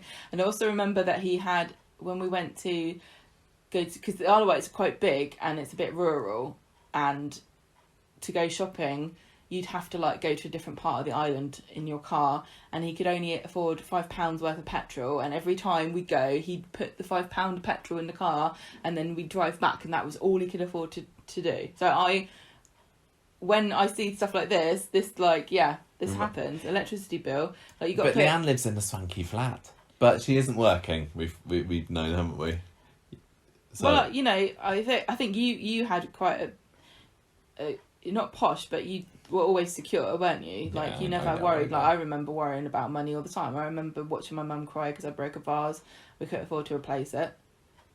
This is why, I tell you one thing, this is what gets me about this story. I feel so bad for Simon watching this, because I remember the crushing guilt of being a child and being involved in financial conversations about things, and understanding that my parents didn't have money for this, that or the other stuff, and watching people struggle and work really hard, and knowing that they were feeling bad, and then I felt guilty because I wanted certain things, and like...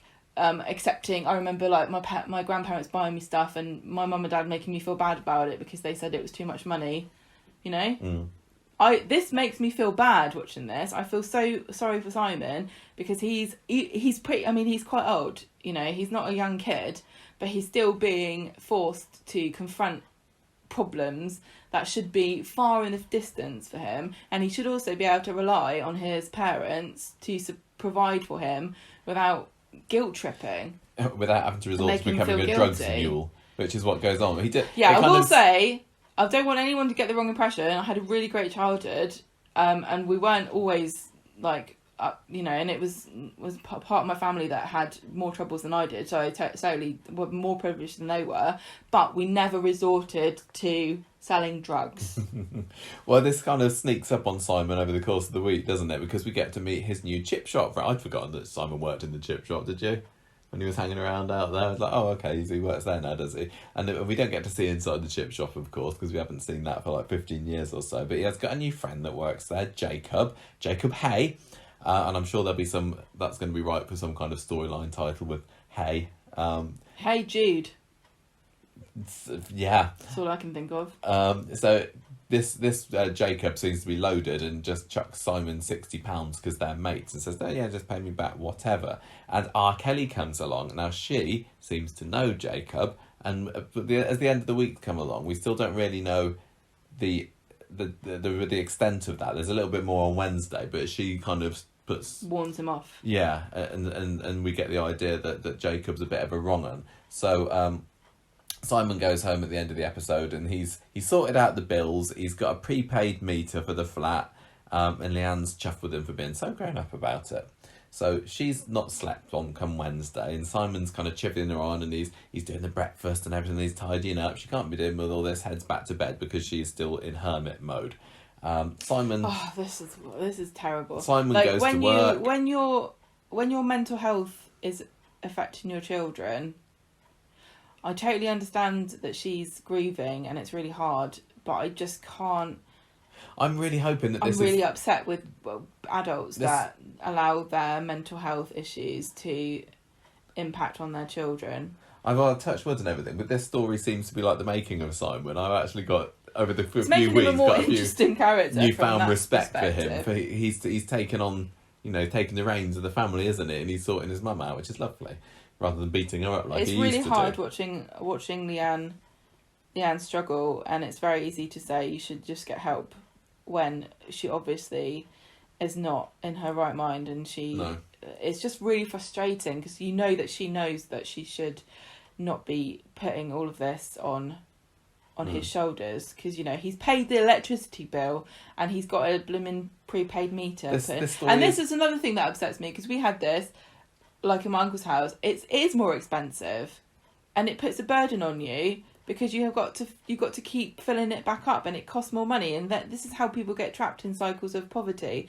because we pay less for our electricity than people who are living with far less money than we've got. We don't even know we're born. No. This story seems to be lacking Toya somewhat. I would have thought it would have been nice for her to go round. His face. He did today. Anyway, so Simon goes to work, gets his bike stolen, and then Jacob offers him another loan. This was obviously Jacob that did this, because I said to you at the time, how did that bike get stolen when Jacob was standing facing where the bike was the whole time and never once moved on his head or turned his head away, and then walked in that direction past where the bike should have been, and somehow the bike was taken without anybody noticing? It's obviously he's stolen this bike. Yeah, but so he says, look, you have some more using money. magic. You have some more money, and Simon says, "No, I want to earn my money." I want free money. What are you later on, R. Kelly sees Simon again and tells him that Jacob went to prison once for stabbing someone over drugs, and Simon says, "So what? He's got a past. He's changed. He's not a drugs person anymore." And Kelly's like, let's just see. He's like, I used to be Friday, in a hoodie gang. So Simon is on a mission. Jacob tells him that he can be involved in his side business if he wants to make a bit more cheddar, which is what the young kids call money these days or something. And you can get it in slices or chunks. So Simon's first mission, which he did choose to accept, was to venture outside the confines of the Coronation Street set for the first time in like 6 months or more, to go and deliver some drugs to a nasty looking woman in the car. And this was literally just outside that front gate of Coronation Street. So the gate that they use for the prisons sometimes, it's like 30 seconds walk down the road there, and we were watching it, and I was like... It's away from the Imperial War Museum, isn't it? It was, it's down Trafford Wharf Road, and I was like, I recognise that grassy bank on the other side of the road. That's where how the sad Canada I am. geese hang out. It is. Blessed people. It is, that's where the Canada geese are. So you can have a look on our Twitter if you want to see where that is from Google. Yeah, we're not fooled. No. Anyway, he gives her this packet. I'm surprised I haven't used that bit before, honestly, because it's a really good... It was a good dodgy drop-off area. Such a small, like, really, really... tight area, but if you film it right, it looks like it's kind of a big sort of abandoned kind of factory area. Not at all, is it? No. So yeah, she drives off without paying, goes over his bike for good measure. Oops. That's the second bug he's got for in a week. So Simon has to go and tell Jacob this bad news, who is talking about how dire the consequences are going to be, because there's the threat of this big boss who's not going to be very happy. He's going to be mad. So Daniel sees this, Simon getting warned by What's Jacob. Daniel doing? I don't really know. He's gone to do his PGCE. Oh yeah, he's just started a PGCE, which is perfect timing. Yeah, I don't know February whether is the perfect time of the year. I mean, I would say that PGCE almost always, if not exclusively always, start in September. But do you not know, Michael? We're in a pandemic and qualifications mean nothing, and there's no... We need more teachers for the key workers' children. Yeah. We need more young, strong teachers. I'd say that he just wants to get, higher up the list for vaccination, but we know what Daniel thinks about vaccinations. Don't like him. No. Also, we know that teachers ain't going to be on the top of the list. Oh, I know. Anyway, so he talks to Daniel about it, but he says it's cool, it's fine. He's like, don't worry about it, man. And Daniel's like, tell your parents, you weirdo. You're only a little boy. Daniel tells Simon that he needs to go and tell Leanne and Nick about what's going on. So he goes home and says, Mum, I've got something to tell you. And she says, I got something to tell you first, Simon. I've quit my job, because we had Imran come round earlier, didn't we, and wanted her back to the lawyer's office, and she's like, no, I don't want to disturb you or anything, but when are you coming back to your job? And then she says to Simon, Imran fired me while I quit. Then he goes to see Nick, and Nick's on the blower to Natasha, who turns out that she's not actually coming back to Weatherfield earlier, which was strange, because why did they ever say that she was? But Simon is pleased with this, because it means that Nick and Sam Nick at least won't be moving back to his and Leanne's flat, so he gets to hide the fact that Leanne is in desperate need of support for a little bit longer. How many times do you remember being a kid and keeping a secret because you thought that you couldn't tell anybody because you'd get in trouble, but actually the best thing to have done would have been to tell everybody? This is exactly what is going on with Simon. Yeah, Leanne will probably be mad at him for about 5 minutes, but she's really not asking too much of him, and he does not understand. Like, I'm telling you, if you're young and you're listening and you've got a secret that you're not telling your parents, unless they're like evil, almost 100% of the time they will help you. And always it gets blown up in your head, doesn't it? Yeah. Like what your secret is. When you look back, you'll probably can't believe how silly it was. This is at this point we find out that Jacob was and the woman are in cahoots. Oh no, who saw that coming? Oh, I know. This is when they have their loud talk in the ginnel about how devious they are. How he's got Tricked Simon round his little finger, and he's going to get him to do more drug delivery and everything, and he's going to make him think that he basically gets Simon to do the job for free, doesn't he? Like, to pay for this bike. This debt thing that you got, it's got interest rates and whatever, and the easiest way for you to pay it back is just to keep working. Yeah. This is what happens to, I know this sounds melodramatic, but this is what happens to people that get enslaved in this country. Like, they get told, oh yeah, you've got this nebulous debt and we're adding money to it all the time and you can't leave until you've paid it off, but we're not going to tell you how much you owe or how much every task you complete takes down the debt. You're just going to work until we've decided that you don't owe us any more money, and they literally have no choice. Like, Simon's kind of stupefied himself. And it's got shades of the Rick Neelan loan shark story as well, isn't it? Well, it's more, yeah, and it's like what happened with Alina and stuff. Yeah, totally. Where Simon's tricked into this because he's just being stupid. I think he's been a little bit gullible. But I thought usually, he was a bit more switched on than this. Usually it's like they take your passport and threaten your family. Because we were talking earlier about the Polish slave. What's her name? Marta, and that's what happened to her. She had her family in Poland was being threatened. Mm. Yeah, I think that the downside of Simon becoming nicer is that he's been a bit more gullible about this, and maybe he should realise that this isn't the right thing to do. I don't want to be rude, but I never thought Simon was very bright. Simon is also a bit of a Paul. I think I'm not as much. It just reacts emotionally to everything, rather than thinking about it for any length of time, because that hurts your brain. Where do you think this is going then? Anyway, he's just going to keep being a drugs mule until he gets caught by somebody, maybe Craig, and then Craig will be like, "Leanne, come here. Guess what? Your kid's a drug mule. Don't tell anyone." And then Leanne will be like, "What have I done to my son? How could I?" And then she'll like do something symbolic, like put some papers in the bin, and like take her pyjamas off and put a suit on or something and be like, "No more of this nonsense." And then she'll get a job as a lawyer and like fire Imran, and then Simon will be like, "Oh, thanks Mum, you're the best." And then she'll say, "Right, now let's sort Peter out." And then she'll sort of like do that, and he'll get a new kidney or whatever he needs. Liver. Is that just all off the cuff? You need to get a job in the storyline into.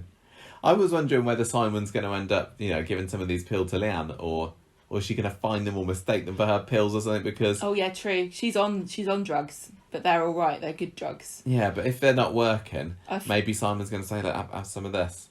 But what drugs were Simon's drugs? I don't know. We didn't really get a good look at them. There were three main types. I think that they might have been cocaine drugs. There's the white ones. They were white. There's the white powdery ones. There's the green ones. And there's the brown ones. Yeah, I think these were the white drugs, because you get to see him. He's got a little bag full of them, hasn't he, on the table at the end of the episode before he goes out with his hood up to show that he means business. And if you're watching that, what's that programme? They've got the blue drugs. It's Breaking Bad. Yeah, blue ones. This is an all right story. I'm not, massive fan of Simon. Jacob, first impressions, fine. Thug of the month. Yeah, it is a bit. I think he felt a bit more like that at the beginning of the week. I think he's got a bit going for him, but I'm getting a little bit too. There seems to be too many new teen characters. I'm getting a bit jaded by the amount of like just mindless, like thug people that come on the show that have no real. I'm motivation other than I'm going to screw your life up. I'm just thinking there's too many teens, because we've got Kelly, we've got Corrie, we've got I don't care about all these extra ones. We've got Jacob now. It feels like it's a bit too much, and none of them are. I mean, Asha and Nina are the best teens. They're lacking somewhat in personality because they're all a bit one-dimensional. Yeah, and they're all introduced for story purposes, which is never a good way to endear yourself to the viewers. Like even R. Kelly, who is more complicated than the rest of them. I don't like her at all, but at least she's there for a story reason. When's that going to happen? If they can go, we were saying about like they're doing location shooting now. You said that they're across the road from where the drugs thing was. There's a nice verge. Yeah. Maybe they could put some fake trees in and go, "Oh, look, I found Rick's body in the woods." Yeah, maybe. Why are there geese in this woods? Don't ask questions. Yeah. But I forgot what I was going to say now. Sorry. No, it's all Why right. is Daniel there? I don't know. Simon's being gullible. Drugs. Teens. Drugs. It's gone out of my head. I'm not particularly thrilled by the storyline, but it feels like it's building up to something, but I don't know what. I don't like drug storylines. I don't like. They're always boring and annoying and businessy. That's the thing about drugs, is they're always a bit businessy, aren't they? Like, "Oh, you owe me £20, 3 grams, this, whatever." Too complicated, too boring. It's the same with because you know how I'm into my true crime stuff. Whenever there's a case and it's like there's all these crazy details, like, "Oh, why did she do this? And what was she doing there? And how did she manage to do that?" And it's always they were all on drugs, and it's boring. I thought there was a ghost, but no, it's always drugs. I wonder whether maybe Leanne's going to find the drugs and go, "Oh, this takes me back. Do you remember when I was working with Jez Quigley and he was getting me on the drugs?" Oh, Simon, I used to love drugs. Yeah, how's about your age, Have you got Simon? any of the brown ones? Right, Johnny Jailbird. We didn't have anything for this on Monday, but on Wednesday, Jenny is not coping.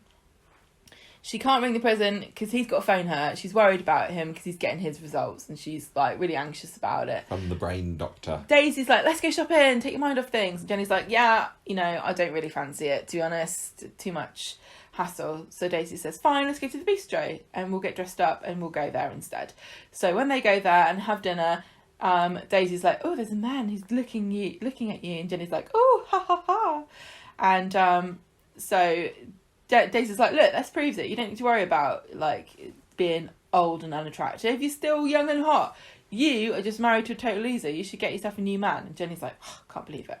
I don't know how much of Jenny this man could see, because she was sitting with her back to him for pretty much all of the meal. I thought this was going to be like one of those things where Daisy goes over and she goes over to the men, and because Jenny leaves, and I thought she was either going to say, oh, would you like my friend's number? And they would have said, no, babes, I was looking at you.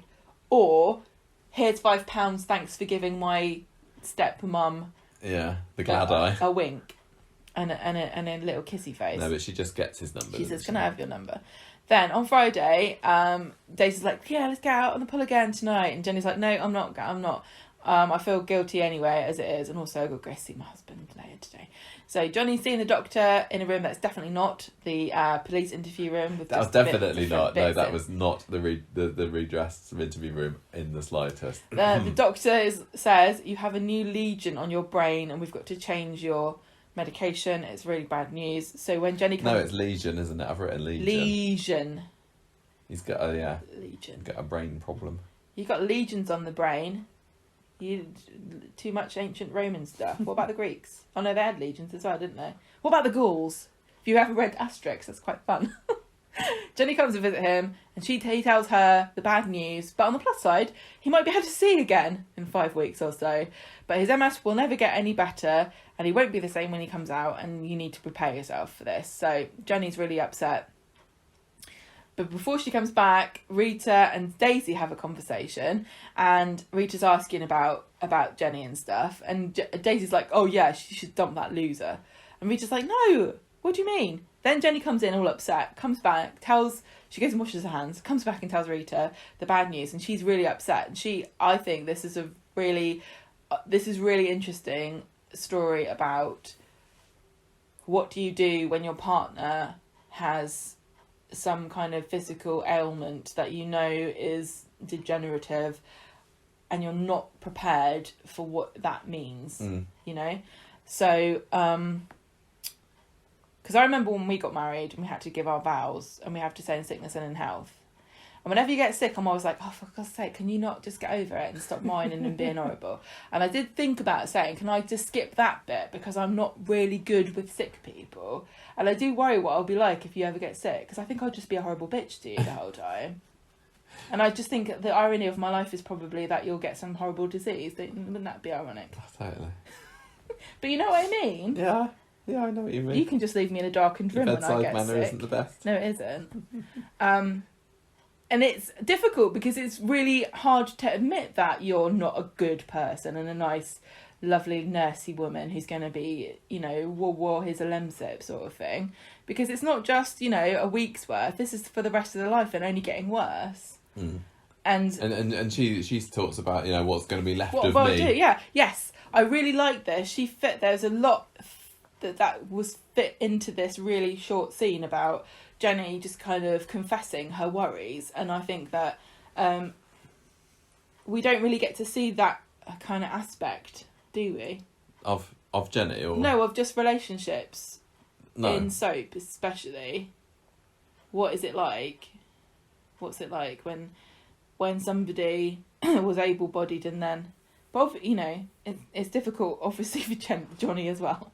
But we're not seeing it from his perspective so much as Jenny's, because she's talking to Rita about this. It's weird. It's saying, the Johnny story, but it's not really, is it? He's being tucked away in prison, quietly growing a beard, but it's about the effect that it's having on Jenny. I thought it looked quite good with that, yeah. Yeah, it's the effect that it's having on Jenny, and I really, really did love those scenes where Jenny kind of opens up and... Another great scenes with Rita, more nostalgia with her talking about Ted. Well, just putting Rita and Jenny in a scene together is pretty much enough to, make my heart go a little flutter and remember back to the Corrie's golden era. But yeah, it was lovely, and yeah, great she action was from Sal as well. Yeah. I really felt for her in this. And the thing is about Jenny is also, I think that she's kind of a unique character in that she's like, she's not she's very honest about her weaknesses, and like you know, she's remember when they were being held hostage and she was like, I don't want to die. She wasn't being brave or anything. She's just being really brutally honest about her feelings. Yeah. And it's interesting to have characters like that don't just be heroic and kind of kind of unrealistic, because I think even the most stalwart, loving partners will at times find it difficult, even if you naturally take to being caring, to cope with the incessant needs of somebody, especially depending on what the patient's like. They you know, not everybody is well adjusted to being reliant on somebody else, especially Johnny. I wouldn't have imagined. This is when Rita pipes up about her Ted, doesn't she? Ted I used Sullivan. to know a Ted. And says, well, I kind of got through that. You'll get through this. Although, I mean, Ted was only around for a few months. He wasn't really ill either. He just died. Yeah. But that was quite funny that they talked about that, because we've not long watched that episode as well. It's like I think that Coronation Street have got the same DVD box set as us and are going through at the same pace with us. Yeah, they're trying to catch up with our bonus Ken and episode. his suicide with that, and now it's Ted. But that was quite a sweet story that we watched with those two. I liked That's Ted. So what's the basic story of Ted then? He was an American, or was he English? He lived in America. No, he was totally English, wasn't he? He was he wanted to English to sweet salesman.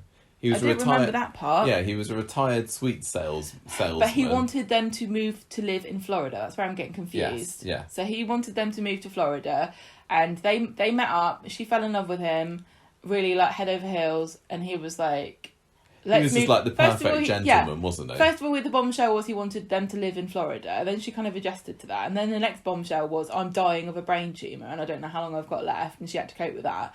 And then they never even went to Florida in the end, even though she was planning to move there with him. He just died on a bench. They went to visit, and she kind of put the kibosh on it and said, look, I don't want you to die, because you're going to die, and me be stranded out there in Florida. I need to be stuck here with my friends. So she decided not to move to Florida. Yeah. I did see some of this. You saw some bits of it.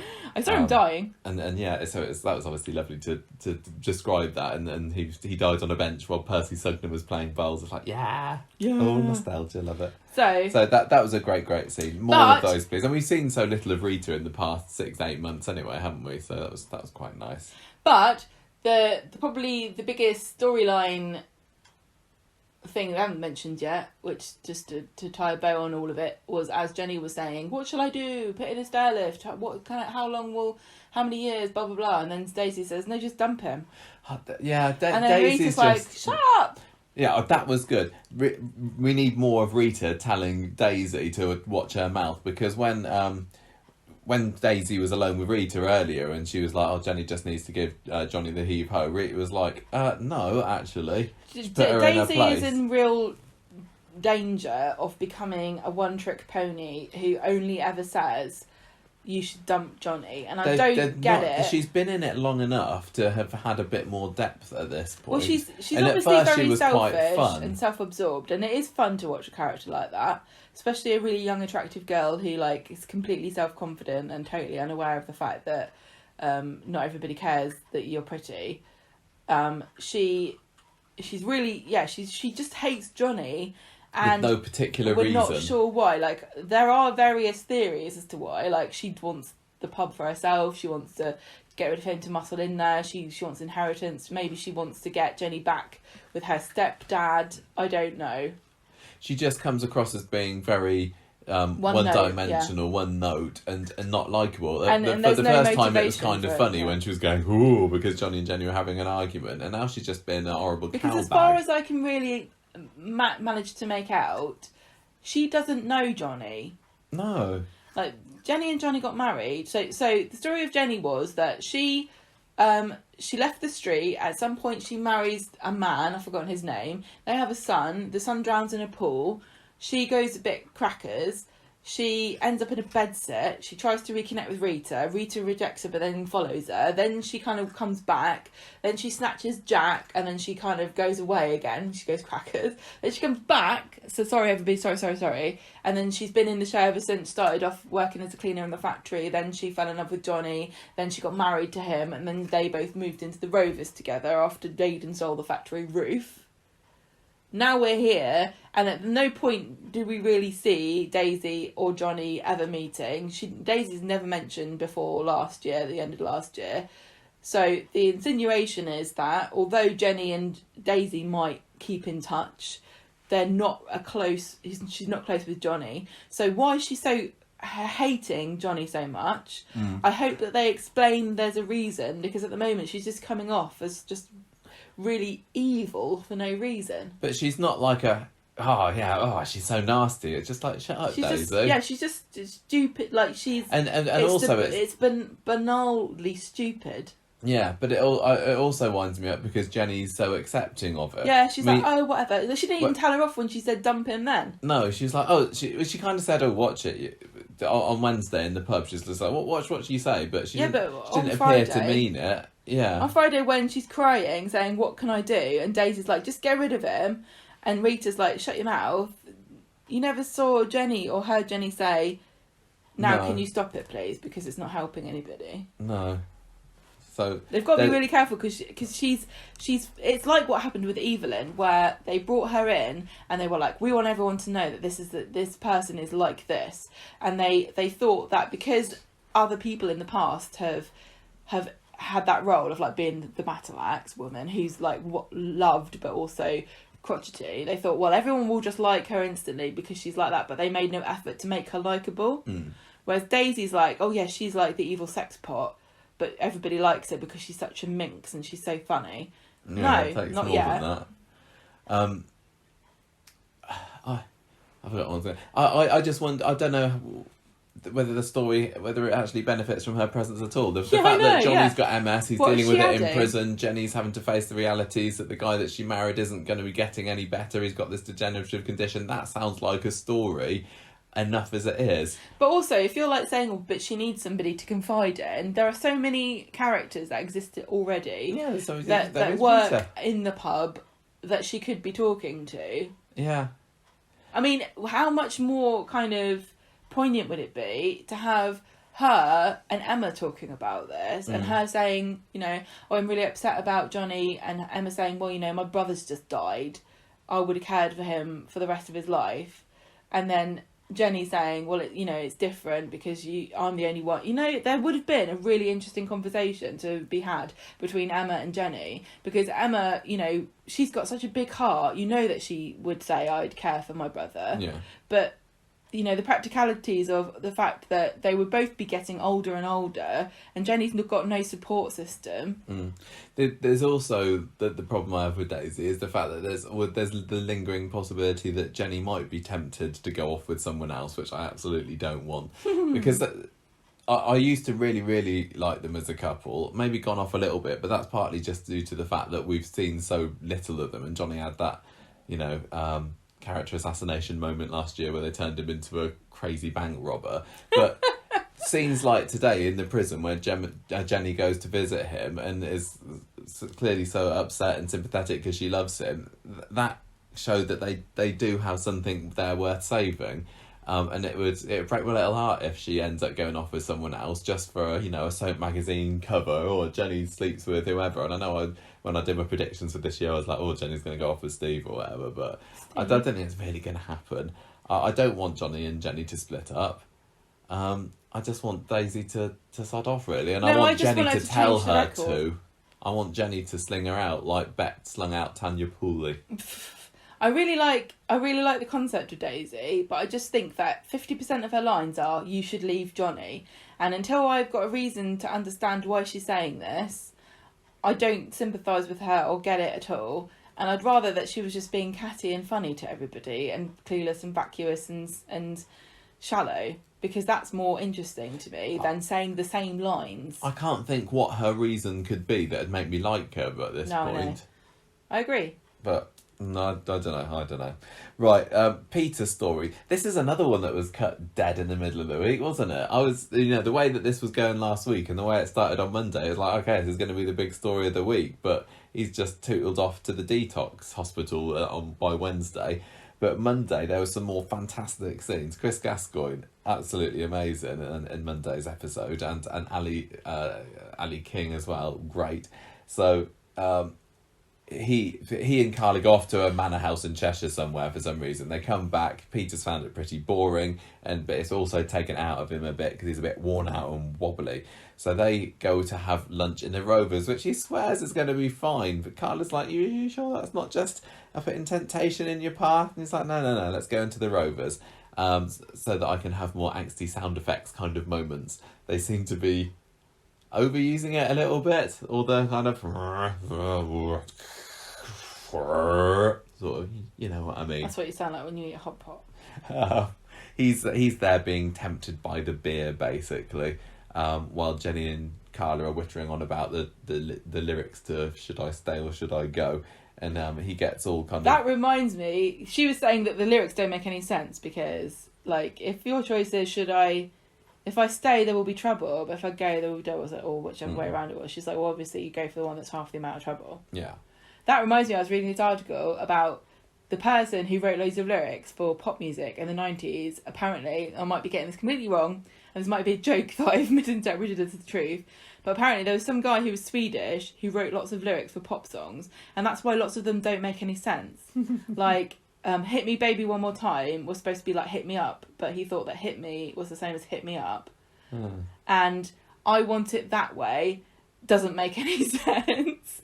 But that Backstreet Boys lyric was written by somebody whose English was not very good. There you go. Interesting. So maybe it's the same thing for Should I Stay or Should I Go? Maybe. Anyway, Peter gets too tense by all this, and he can't cope, so he gets up because he's sitting there looking at his pint. Why on earth? I said this on Twitter, but there's a difference between understanding that you will always be tempted and literally sitting in front of the thing that you want the most but cannot have. This is why they say never go shopping when you're hungry, food shopping when you're hungry. And also, it's easier to use your willpower in the shop to not buy the sweets than it is to bring the sweets home and then have to exercise your willpower every time you fancy having one but shouldn't really have one.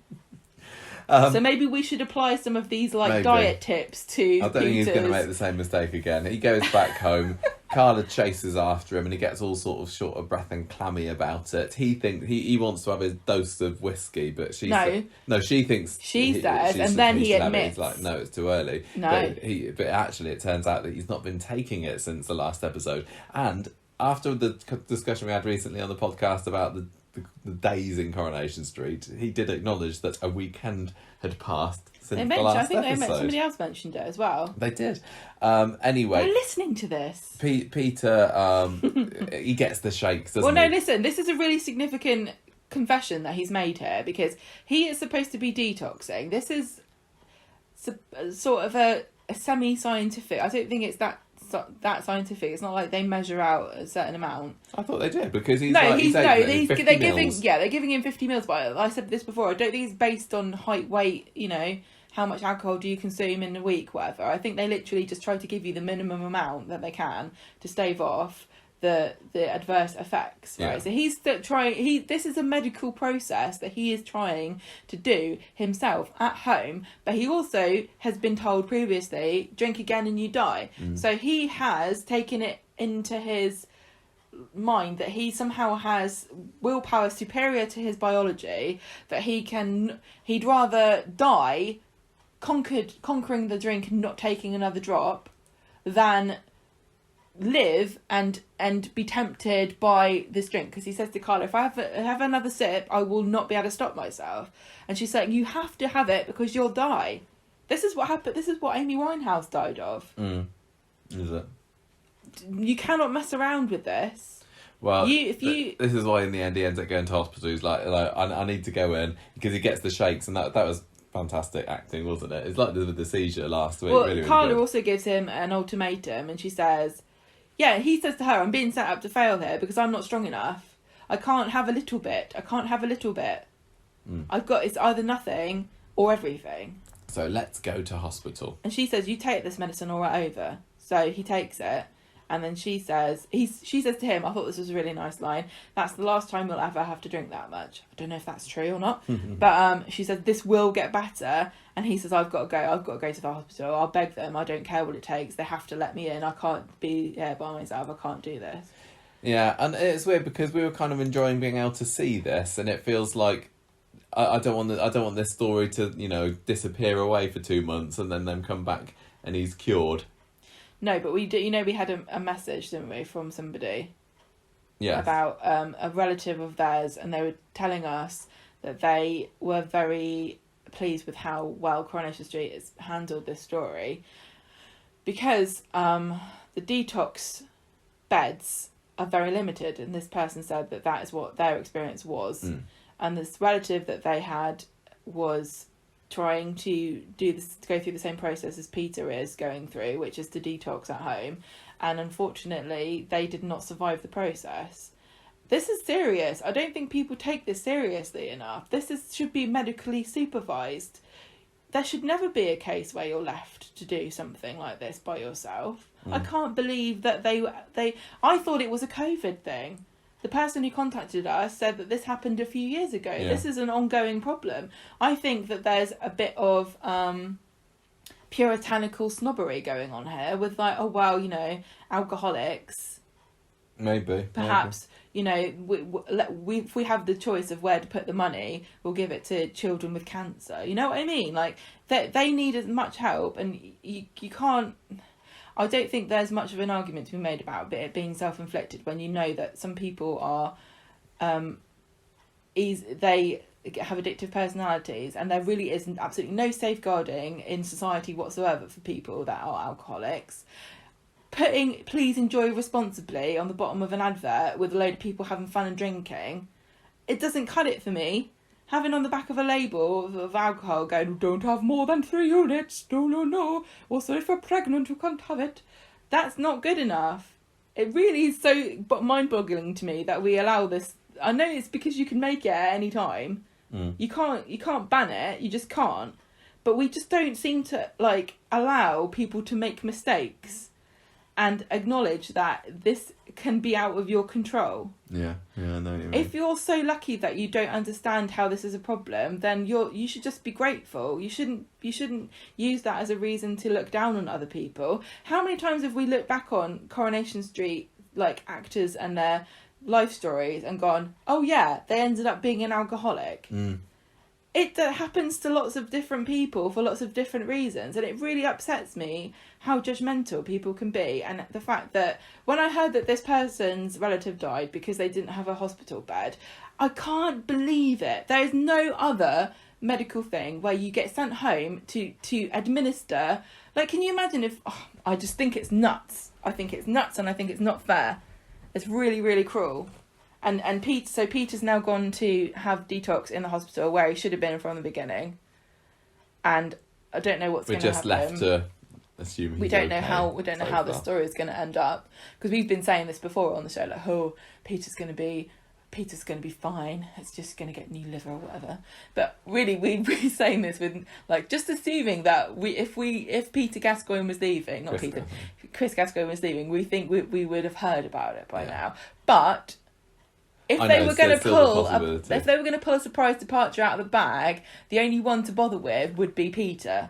For this year. I agree. And I wouldn't like to see that happen, but it is definitely a powerful story. It's not impossible. Because it's so difficult. It's another one of these examples where it's like, is it really going to help people who are alcoholics to say, yeah, he tried really hard and then he died?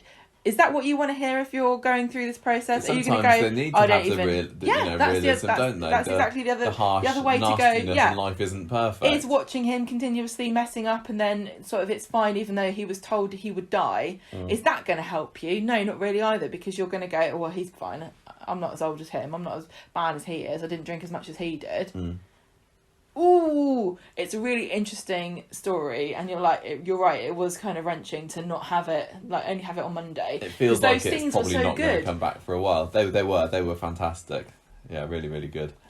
Let's crank out the last few stories, Gemma, because I think the next story seemed to be the. This was weird. This is the C story of the week. Is this me or you? Well, you kind of took over the last one, but I'll let you do this one properly. No. Well, it seemed like you were more impassioned about that last story than me. I enjoyed it, but you had a lot to say about it. So go on, Tyrone. Oh no, you tell me about this one. Well, no, I mean not that much happens really. It's just about Tyrone sees. We can summarise it. Tyrone sees Alina in the nuddy nearly. She's got a towel around her, but he gets a bit of an eyeful.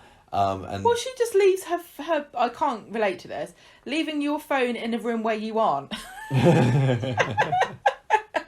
She had a shower and she left her phone downstairs and she came down to get it wearing a towel and she thought they won't be in. Yeah, and Tyrone goes, oh, how embarrassing, I don't know where to look. Fizz thinks this is all hilarious, but Alina decides that maybe it's time for her to move out now. So No. She's like, I want to walk around half naked. Then Tyrone finds out that she can go back and live in the he arranges the flat this again. Yeah, he arranges this with Debbie. With Debbie, yeah. So Alina immediately says that she'll pack. Fizz accuses Tyrone of overreacting to the whole thing that happened on Monday's episode, but she's gone by the end of the episode. This was really and weird. That's it. Number one, it's weird because I understand that men are different from women in different ways, and that men are very visual. But she is young enough to at least be his older brother's daughter. Do you know what I mean? She's really young. Why is he perving over her?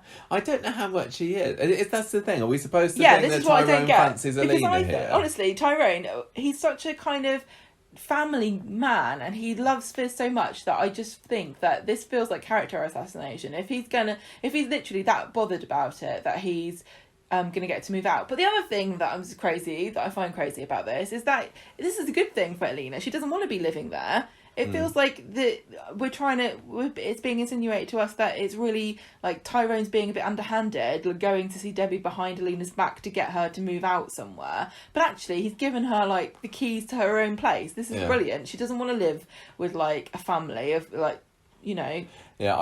people. I don't know whether this story was literally a 2 episodes and it's done filler story, because it wouldn't be the first time that Fizz and Tyrone have been given stories just to fill, because they had to remember that one last year they had, but they're the new Jack and Vera kind of thing, which it ended up being nothing. Is this going to be like this, or is I would hate it if he ends up deciding that he fancies Alina. Yes, this is what my problem is. He and Fizz, I think, are really well suited, and I know I'm not in the majority in the slightest of that, and lots of people don't like them as a couple, but I think that they're safe, they're steady, they're perfectly normal. Says normal. They're just when you they don't have all the dramas. They feel more realistic than almost any other couple on the street, and it'd be a real shame if he just decides to go off and leave lovely Fizz. It would also be her. It would also feel really tries his chances. Unfair to Tyrone to say that, and to kind of men in general to say that even Tyrone, he's the most upstanding kind of family man. He cheated on. He did cheat on Kirsty, but she was to go out with Fizz. But yeah, I'm sure I'd have to think about Tyrone's family history. I'm sure. Well, okay, and you go back. The way he is now. Too long with any character, you can find very many unsavoury things. But Billy, he is presented as just Don't have to go too far for Billy. A nice dad who's a really good partner. Yeah, exactly. And I think that there are loads of men like that who are really decent, great guys who would never ever cheat on their wives or have fancy flings with lodgers or whatever. And I think that Tyrone kind of to me represents that kind of man. Yeah. And I think that if they were to then he's a total everyman. If they were to then go, oh, but then Alina came along and how could he resist her lovely little boobies? That's just mean to men in general. What it would also remind me of is, well, you remember Kevin and Molly? Remember the age gap there? And Tyrone is just falling into the same trap that Kevin did when his head was turned by this young bit of stuff. I know, but that probably... If Tyrone decides he's going to start going jogging with Alina, that's going to be set alarm bells, really. Yeah, but can I just say that if that's the sort of thing that if you were doing the stories for Corrie, you go, oh, think of the parallels. Think of the two-handers we could have with Kevin and Tyrone. At least at that point, as ridiculous as the Mulvern story was, they had established that Kevin, was prone to having his head turned after the whole Natalie Horrocks affair. It just doesn't seem in Tyrone's character at all. And he's got the 2 kids as well. At least when Kevin had, Kevin was having it off with Molly. Sophie was probably only 15, 16 at the time, maybe. But the thing is, though, he wouldn't do this and risk splitting up the family with Ruby and Hope.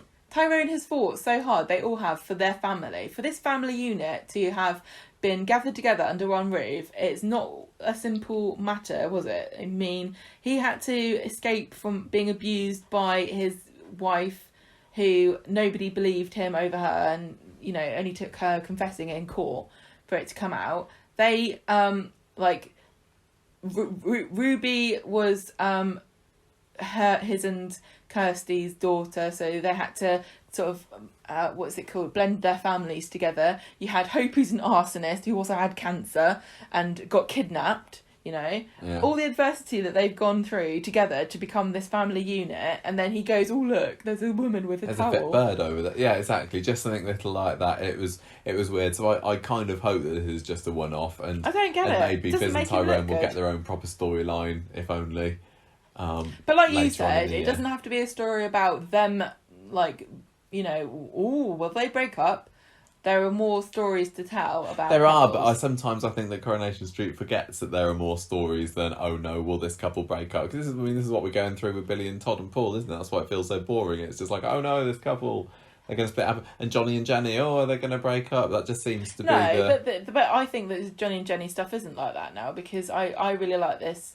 What did you really mean it when you said to death? Yeah, not to death, but for sickness or in health, and do you really understand what that means? Mm. And should you ever hold somebody to that? Is it a promise you can really make but also you could never abandon your spouse. No. Tyrone needs to get a ring on that Fizz's finger. Come on, this is the year. Let's do it. You've been engaged for 5 years or so now. Right, you're going to do this one now because I jumped into the other one as well. No, you can do Lovely Gay Dad.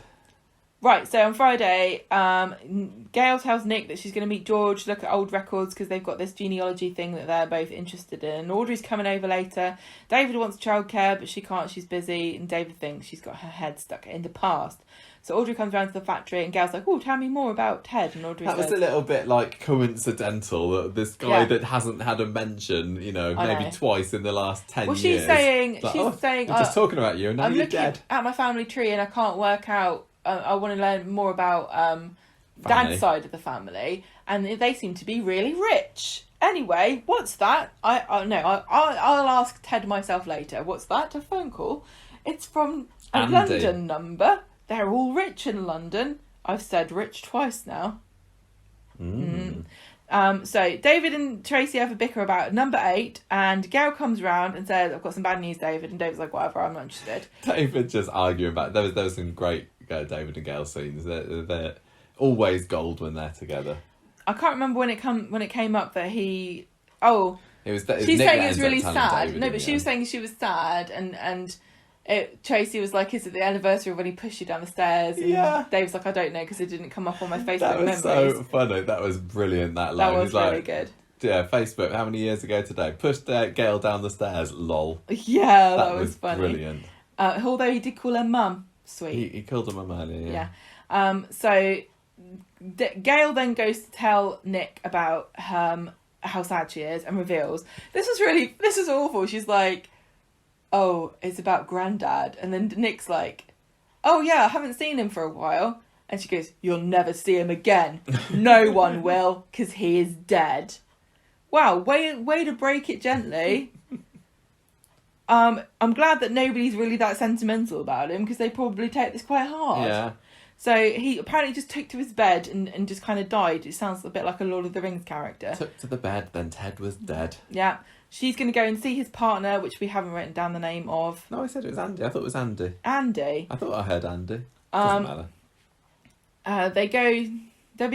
Debbie has a women's night, and this is kind of the same story, but not really. Well, because it's to do with the house. Number 8. Because David, she's got to sell number 8 to somebody. Yeah.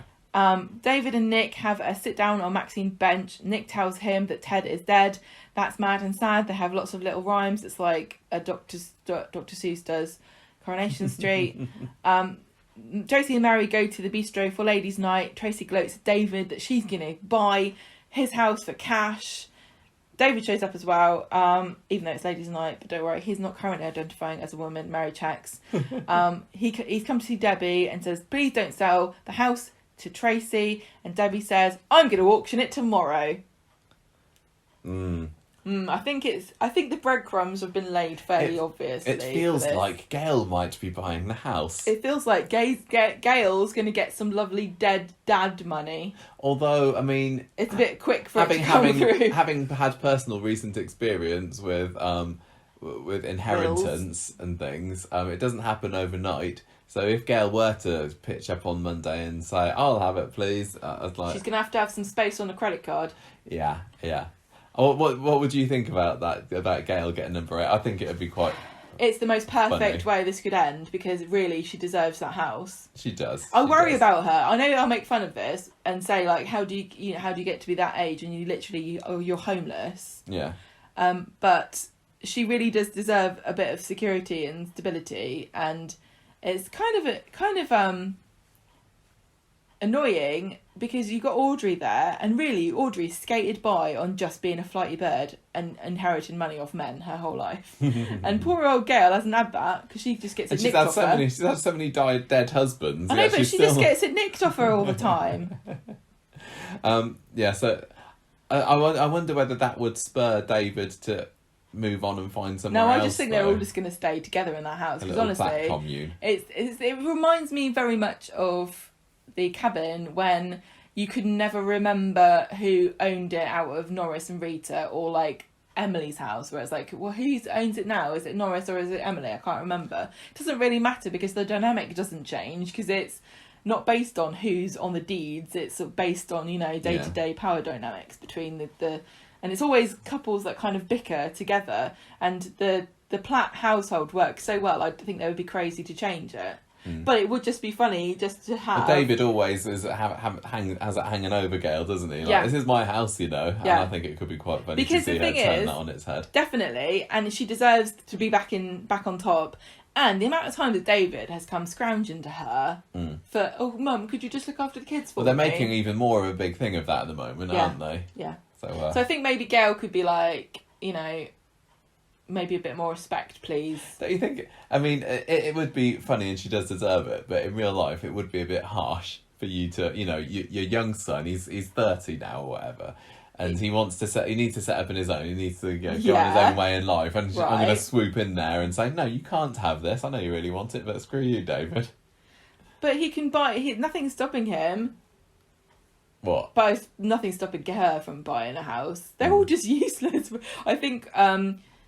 But the thing is, there's no point giving Coronation Street characters financial advice, because they were like, I literally don't need any of this. I'll just wait for my windfall. This is just another character gets a windfall story. I was a bit sad when we heard that Ted was dead, though. Windelwald. Because, it's been so long since he was in the show, like 12, 13 years or so since we last saw him, and he kind of got forgotten about, and I'd wondered whether he got killed off screen before anyway, but...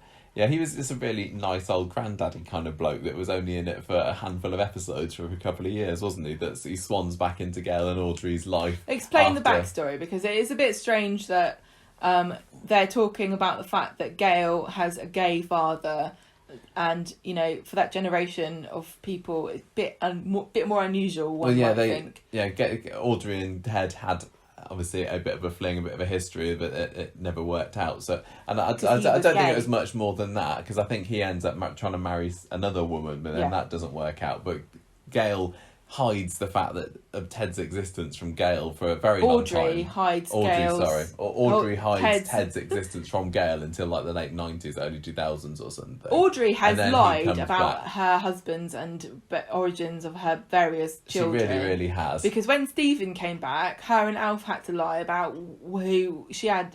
With Malcolm. So Stephen and Gail are half brother and sister. Yes. And so Audrey did she not tell Gail who her father was? No, not until, say, late 90s, early 2000s, I think. And then Ted a little turns bit up. longer. Ted turns up and he's just this lovely gay Yeah. bloke.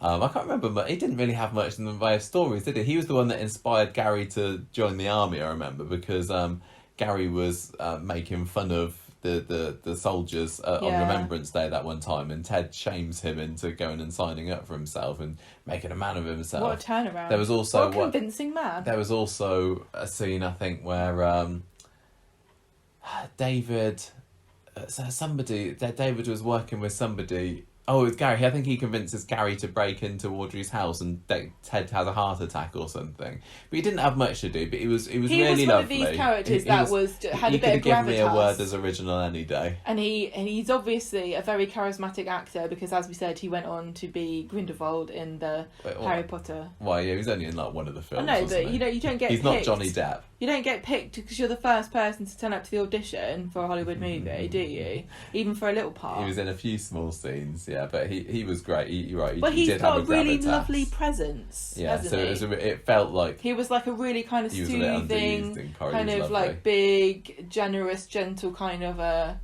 reassuring kind of a guy. It was just very strange how, he swanned into the Platts' lives and then literally he was never mentioned again. And well, occasionally Gail would say that she's had a phone call from him, but so sad. I feel sorry for this partner of his. Why? Andy, well, his husband died. Apart from that, well, they're obviously rich, but now he's gonna have to give half his money to Gail. Oh well. Okay. And they live in London as well, so I can just imagine they've got this like really swanky, posh townhouse that's full of like big leafy plants, and like I imagine they're the sort of couple that have like big African lovely masks upholstery everywhere.